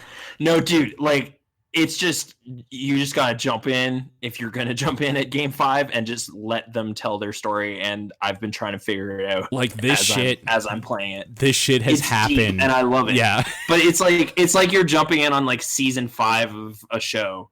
It's not the way to go, but it's what I did. So I'm in. I'm already trying to just figure it out. Like, I'm assuming a lot of these characters, like Kazuma, I know has been established before. I'm currently playing as this guy Seijima, and it seems like he's already been in previous games. I think he's in the 4th one, but I don't know this as a firsthand because this is the first one I've ever played is Yakuza 5. Okay. I'm really liking it though for the most part. The only reason I say for the most part is this last section I was just playing today has been kind of dry and really narrow focused, but the game starts as an open world kind of thing where you're walking around. You got a couple blocks of Fukuoka that you hang out in. You're a cab driver, but that's your cover. You're a former Yakuza guy named Kazuma, who's been the protagonist of this series. Yeah. And your current kind of like, I'm out of the game, I don't want to do this anymore, is you're a cab driver in this small town. But the Tojo Clan Alliance stuff you were just talking about, they've been making deals with this smaller crime family up in that area, and that's how you chairman get sucked goes back missing, in, sort of thing. Is that like how he gets sucked back in, sort of thing? He gets sucked back in because what did they say his name was? Daigo? He goes missing the night after you give him a cab ride. So people start asking you like, hey, what's going on? And you have obvious ties to the Tojo clan. Like, people within the Tojo clan know you. So they're kind of... You're forced back in by association. Aren't you Kazuma? Yeah, so he kind of gets pulled back in to like prevent a war from happening. There's also this like skeezy acting chairman guy who's acting like in the absence of the other guy. It's super it's super in-depth stuff. I don't want to say convoluted. It's just, it is very story rich. Like, this game has long cutscenes, tons of dialogue. Like, it is extremely written, and I'm generally really digging it. But yeah, jumping in on 5 was kind of silly, but I'm in for it now. I'm just enjoying what's going on. They do a pretty good job. Just like when they switched characters, like after the first chapter, you become a different guy. You're Seijima.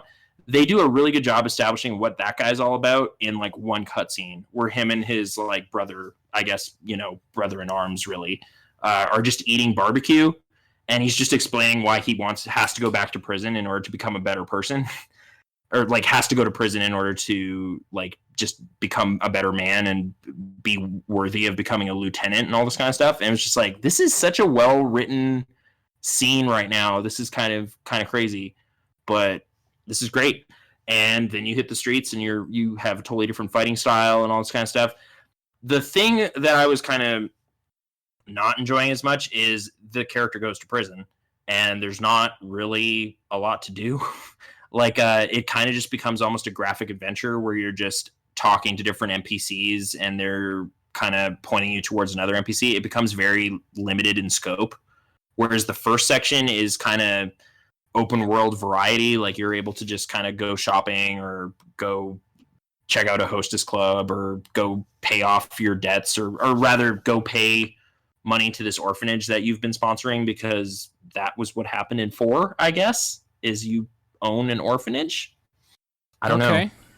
Sure. See, I'm definitely missing parts of this plot, but I'm digging it. I don't know what else to say. I fought a bear. That was awesome. It was so ridiculous. Like the game manages to wildly swing from like the barbecue scene I just talked about where 2 dudes are eating lunch and talking and you're fighting a bear.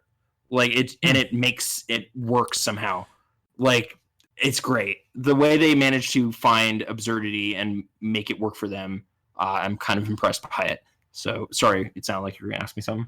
No, I was going to just say, does it like play like Grand Theft Auto? I'm going to say no, because it very much captures... It's very open world, would you say? It's very Japan. Like, Okay. it just... Japanese cities have a very different kind of vibe. I don't know if I'm like exactly entitled to say this after being there for 2 weeks, but it's very pedestrian centric. Like you're walking everywhere because everything's densely designed. Like you don't need to drive 5 miles to get to the thing. You're just walking down the block and there it is. Right. Because that's how it is. So it's like a smaller scale open world game. At its best, when I'm enjoying it the most. Kazuma's chapter is very much that. Seijima's has not been that at all. It's been very like more smaller, focused, like very directed kind of stuff that you're doing. Okay, that sounds good to me. I like that. Okay. Okay, so I might actually like a bunch of parts when it changes up. Yeah.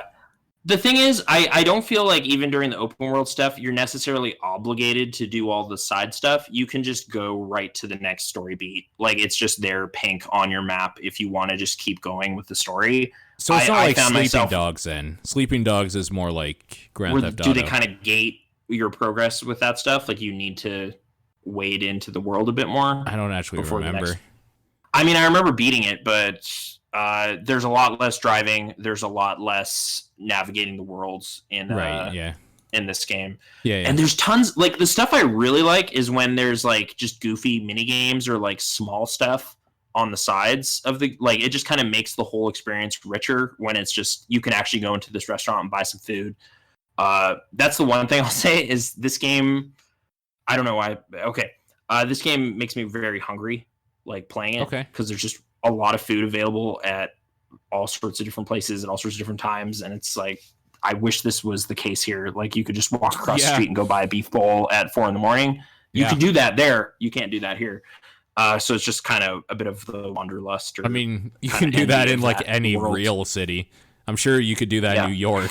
Like that's the thing. Yeah, if you're in a dense, it doesn't have to be Japan, but if you're in a big enough metropolis, you can do that. Calgary doesn't.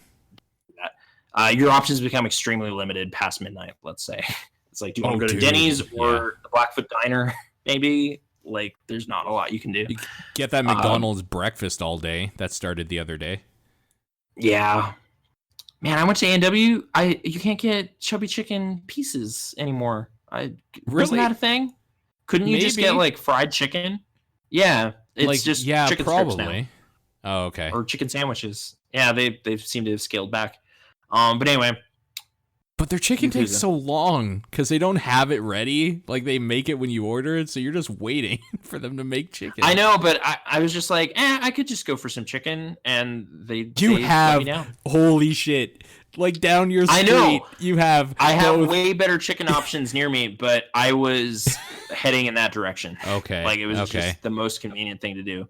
I was going to say, like, anyway. You have chicken on the way, you have Popeyes, you have KFC, you have Mary Brown's. You actually have all the chicken places. I have all the best chicken places here, but I wanted to go to A&W to get some chubby chicken, but they don't have it anymore. Do you have an A&W near you? Yeah, it's really near me. So Great. It's closer than any of the places I'm we so mentioned, mad. pretty much. Okay. Sorry. I don't know. It's fine. So I guess I just briefly want to go down a list of like what I mean of just like you can go into a Club Sega and play some Virtua Fighter 2. That's just there. You can play some Taiko Drum Master. There's like a karaoke minigame. I just got introduced to a pool minigame that seemed really elaborate and like, oh man, this looks great. But she got to break first and sunk all the balls she needed on the first shot, so I didn't get to play. Like, it was just like, oh, you lost. Okay. And then you just move on with the story mission. Weird. So, yeah, it was like all tutorial, and then I didn't get to shoot at all. So that seemed fun. I hope I get to go back to an open world section at some point and get to play that. There's street racing. There's just cab driver stuff. And I actually really like how they do the cab driving system because you need to also talk to your customers while you're driving.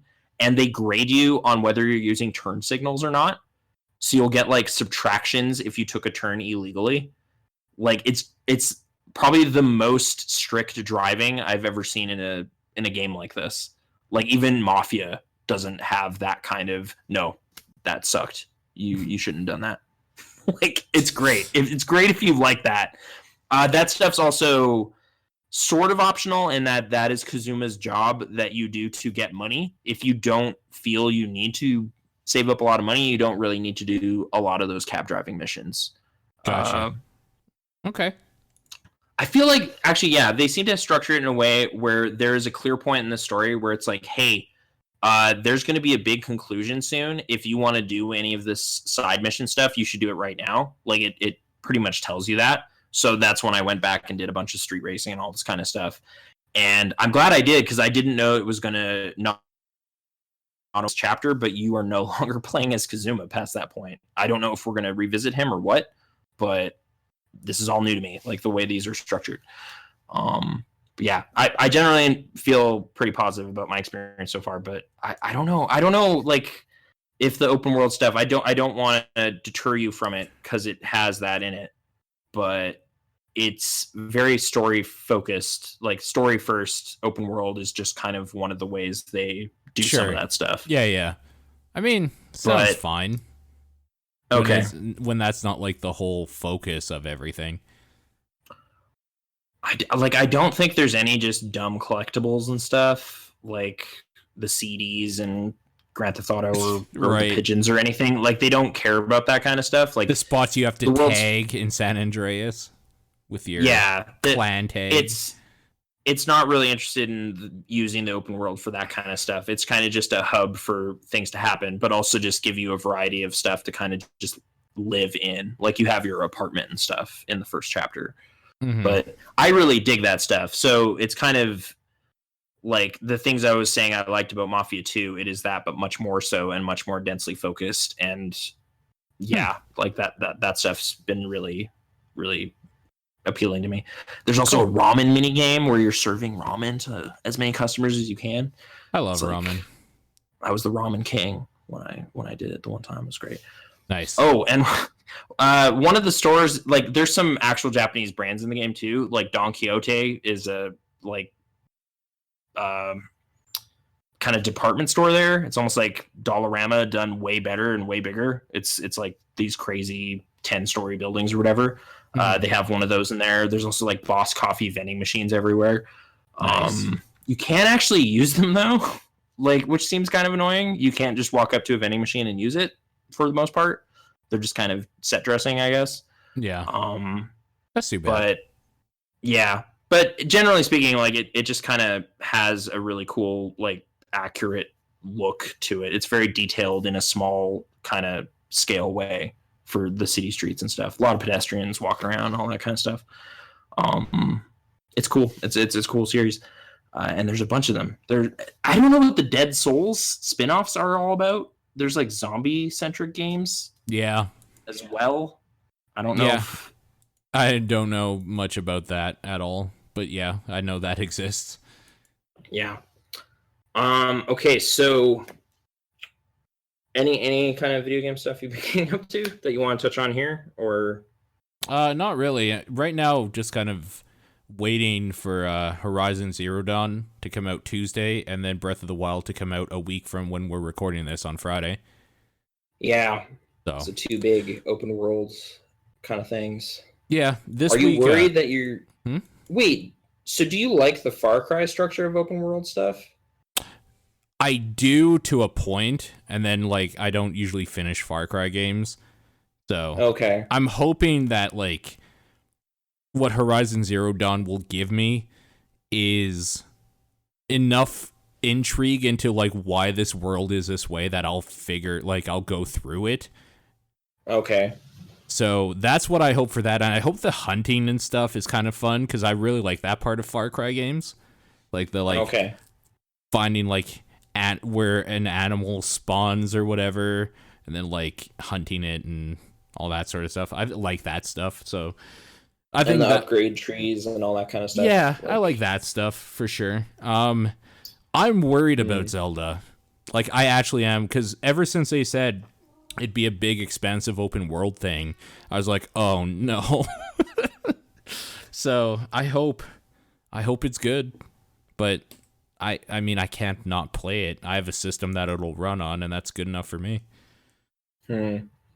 Yeah. We'll see. We'll see what happens. Yeah. Those are big things that happen. I'm honestly like, I know everyone's really jazzed about Horizon. I just don't like the Killzone games, so I don't trust Guerrilla at all. See, I love the Killzone games. Okay. There you go. So. Problem solved. So right. You're just on a different page, so that's fine. I just feel like with all the conversations, people aren't mentioning Killzone because I guess maybe there's just no need to because it's a different type of game or whatever. But yeah. Like those were critically well received. I just found 3 incredibly not good. So 3 is I don't remember like most of 3, so I don't necessarily disagree. I just like they're generic, but I get into them for the time I play them. And then I guess this has maybe more distinct kind of thing going on, just with the weird robot animals and all that. I hope so. That kind of thing. Yeah, I'm hoping that there's like a thing going on there. It's kind of the same thing that got me into Enslaved, that Odyssey to the West. Yeah, actually, I was about to bring up Enslaved. It seems like a similar kind of take on the post-apocalypse. Like weird robots run awry. And like nature being like really nice, and like I'm super into that. Like I really like that setting. So here's hoping. And Zelda, I mean, fuck man, that trailer that they showed looks like that game looks like a Miyazaki film. Like it's weird and like nice looking. And it's Legend of Zelda. I just hope it's good. I have faith, kind of. So, there's that. Yeah. I don't know. So unlike any other Zelda launch, the way I'm kind of doing this one is a friend of mine is getting the Switch day 1. So I'm going to go visit him and see him play Zelda. Weird. So hopefully I can deal with not playing, but I just kind of want to see the new system and what's going on with that. Cause I'm not picking one up right away this time because what, a Switch you mean? A Switch, yeah. Because I did 3.5 years ago when they made the other one. So it's just too soon. Here's the thing, right? And maybe you can answer this for me. What's the point of getting a Switch right now? Like the game that would force me to buy one is coming out on a system I own. Right. So even like, unless you're really like, oh, but the draw distance will be slightly better on this other thing. Like, yeah, there's not really a super compelling case day 1. Right. So really, yeah, it's like come November, whenever Mario Odyssey. Yeah, I'm in at that point for sure. Yep.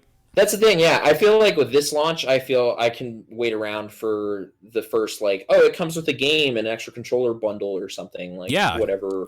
Or it's in You know. stores and I don't have to pre-order it, something like that. Yeah, that kind of thing. I'm Yeah. still waiting on that for the NES Classic. I checked it today. It's $300. Oh man. So Fuck. that time has not yet come for that thing. But hopefully one day. Hopefully it'll it just be will. sitting around, Yeah.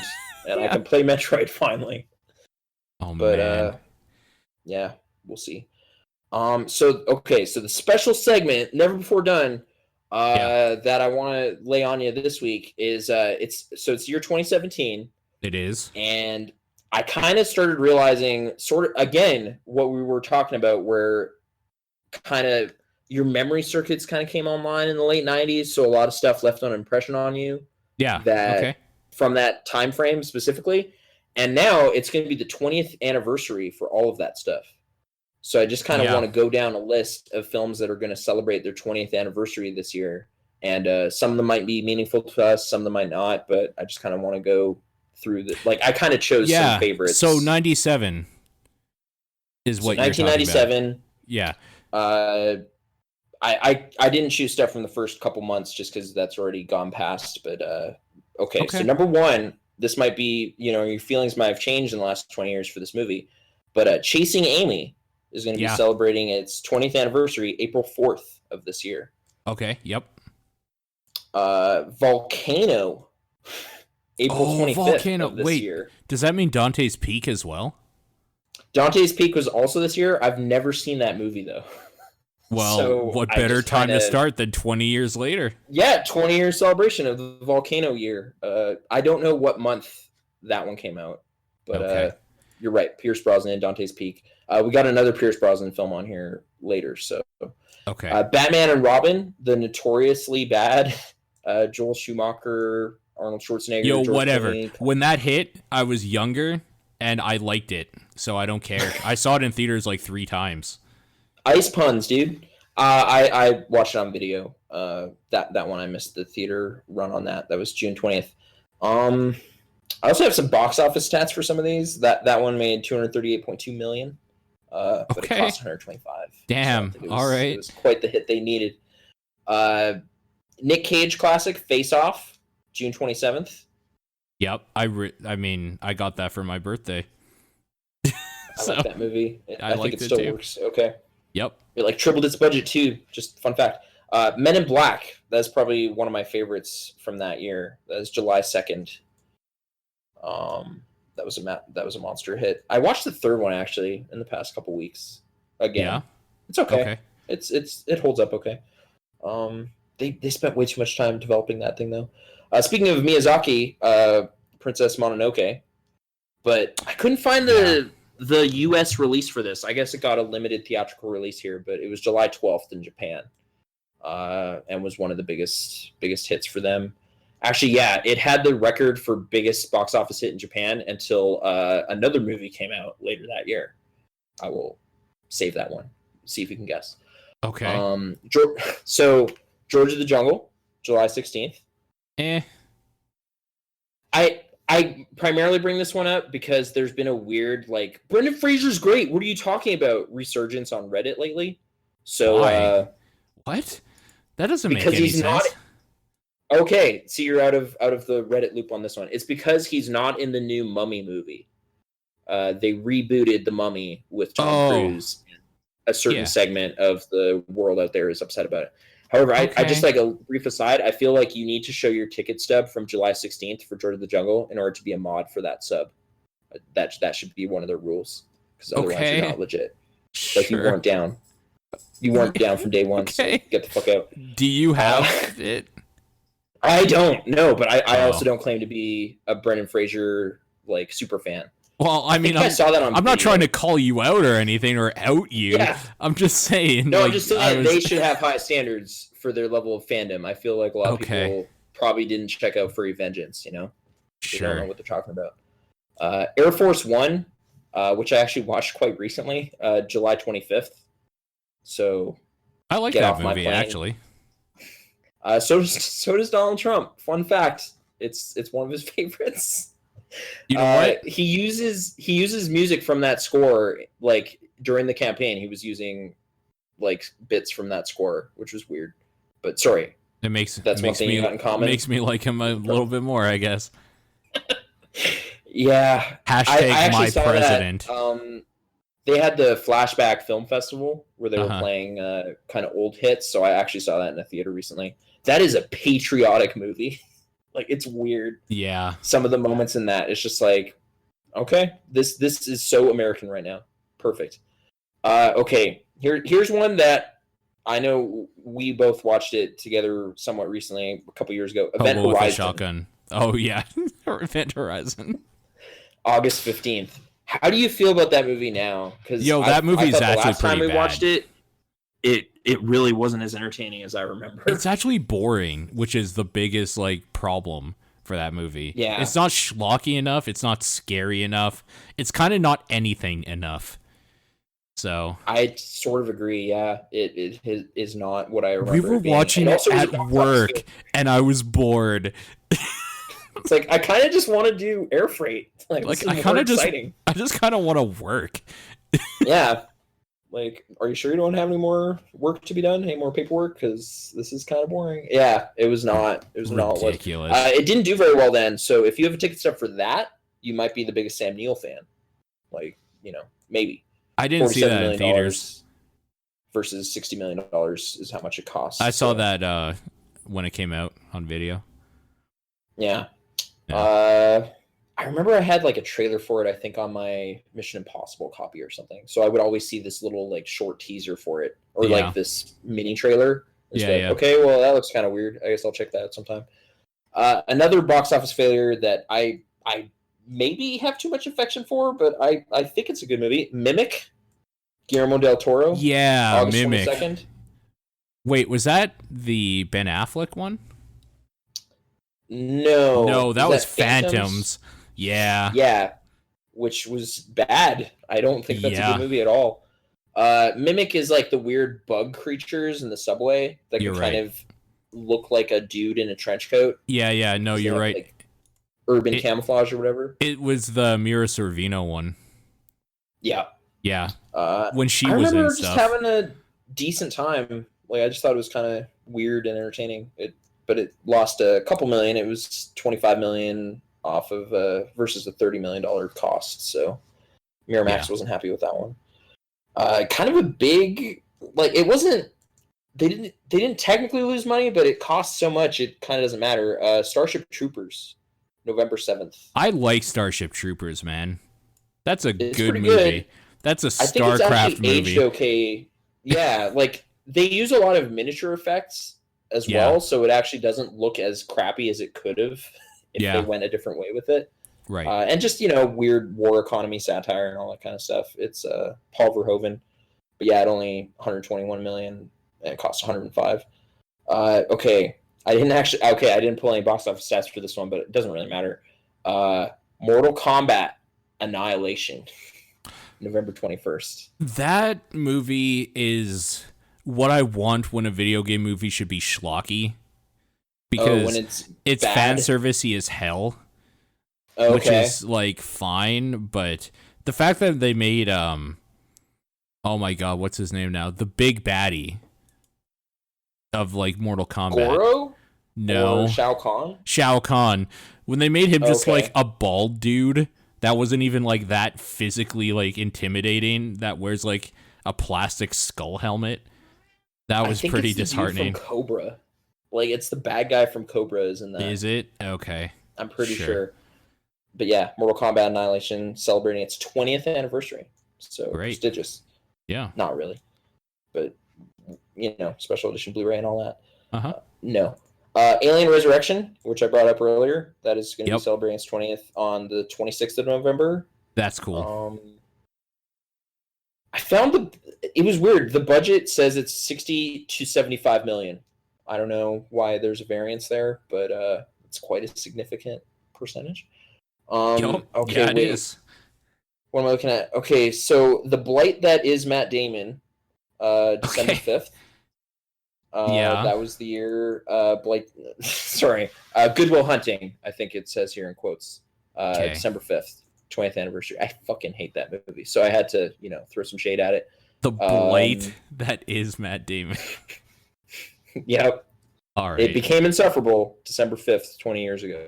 So it's been 20 years. We've been experiencing that. It was a huge hit though too. I didn't look at these numbers that closely last time. It only cost $10 million, made 225. So people liked it way too much immediately. Started right away. And then we got a double header here. Tomorrow Never Dies, which was the other Pierce Brosnan movie I was talking about. I like that movie. James Bond. It just kind of, it's what I want from a James Bond movie. I like that movie because the bad guy was basically just like the media. Yeah. Jonathan Pryce is great. Like his opening speech establishing his villainy is really great, of just like causing bad events in order to cover them and get all that media money. Which is like super, like, I don't know. It just mirrors life right now so hard. Like it's got a little bit of satire in it. It's kind of cool. I don't know. Yeah. December 19th. And then the giant monster that ate the box office and ties back to James Cameron quite nicely. Titanic was also the 19th.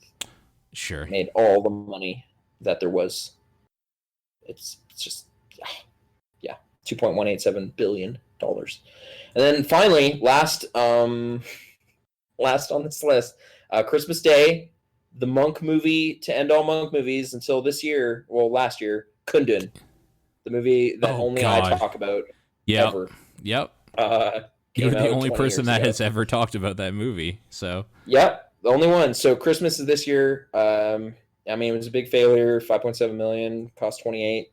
No one cares but me. 5.7 million, man. Yeah, nobody wanted to see it. It's like, do you want to sit in a theater for 2.5 hours and just kind of see the Dalai Lama hanging around? No, nobody does. But Philip Glass, Oscar-nominated score.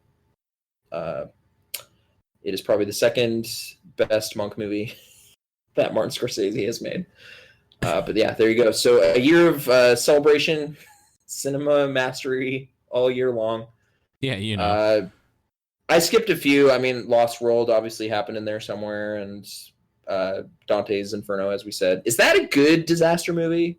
No. Should I want to see that? Dante's Inferno has a weird part with like an acid leak. Dante's Inferno. Dante's Peak. Dante's Peak. Dante's Inferno. The wrong title. This is a decent video game. I don't know what people complain about. Yeah, it's fine for what it is, for sure. It's a God of War clone, whatever. But okay, Dante's Peak, sorry. Dante's Peak has a weird part of like, there's acidity in this like lake or something because of what's going on, and this stupid raft that they're trying to get across in is like starting to sink or something, and the grandmother of the group like gets out and is like pushing it along to save like the family, and she's just like melting into it and screaming and crying, and the kids are screaming and crying, and it's so dumb. It's so over dramatic. I mean, Volcano has that moment where I think it's John Carroll Lynch jumps and like throws a guy, and then he sinks into the lava. Yep. So this is the same part, only with acid. It's fucking amazing how similar those movies are. Tommy Lee Jones and Anne Heche. Anne Heche, oh my god, that's right. Oh, what's that? There's like some high-profile people in like the control room during that. Like maybe Paul Giamatti's in there. I know he was doing stuff of that kind of thing. But caliber? Is that what you were going to say? Don Cheadle was there too. Just kind of those weird bit roles for character actors. Like, I know he's in the Truman Show control room, and he's like one of the agents in Donnie Brasco. Jack Black sort of did that too around that time. Who? Jack Black just kind of took like those jobs. No, dude, well. Enemy of the State. Enemy of the State. Yep. But I think that celebrates its 20th next year, so get excited for that.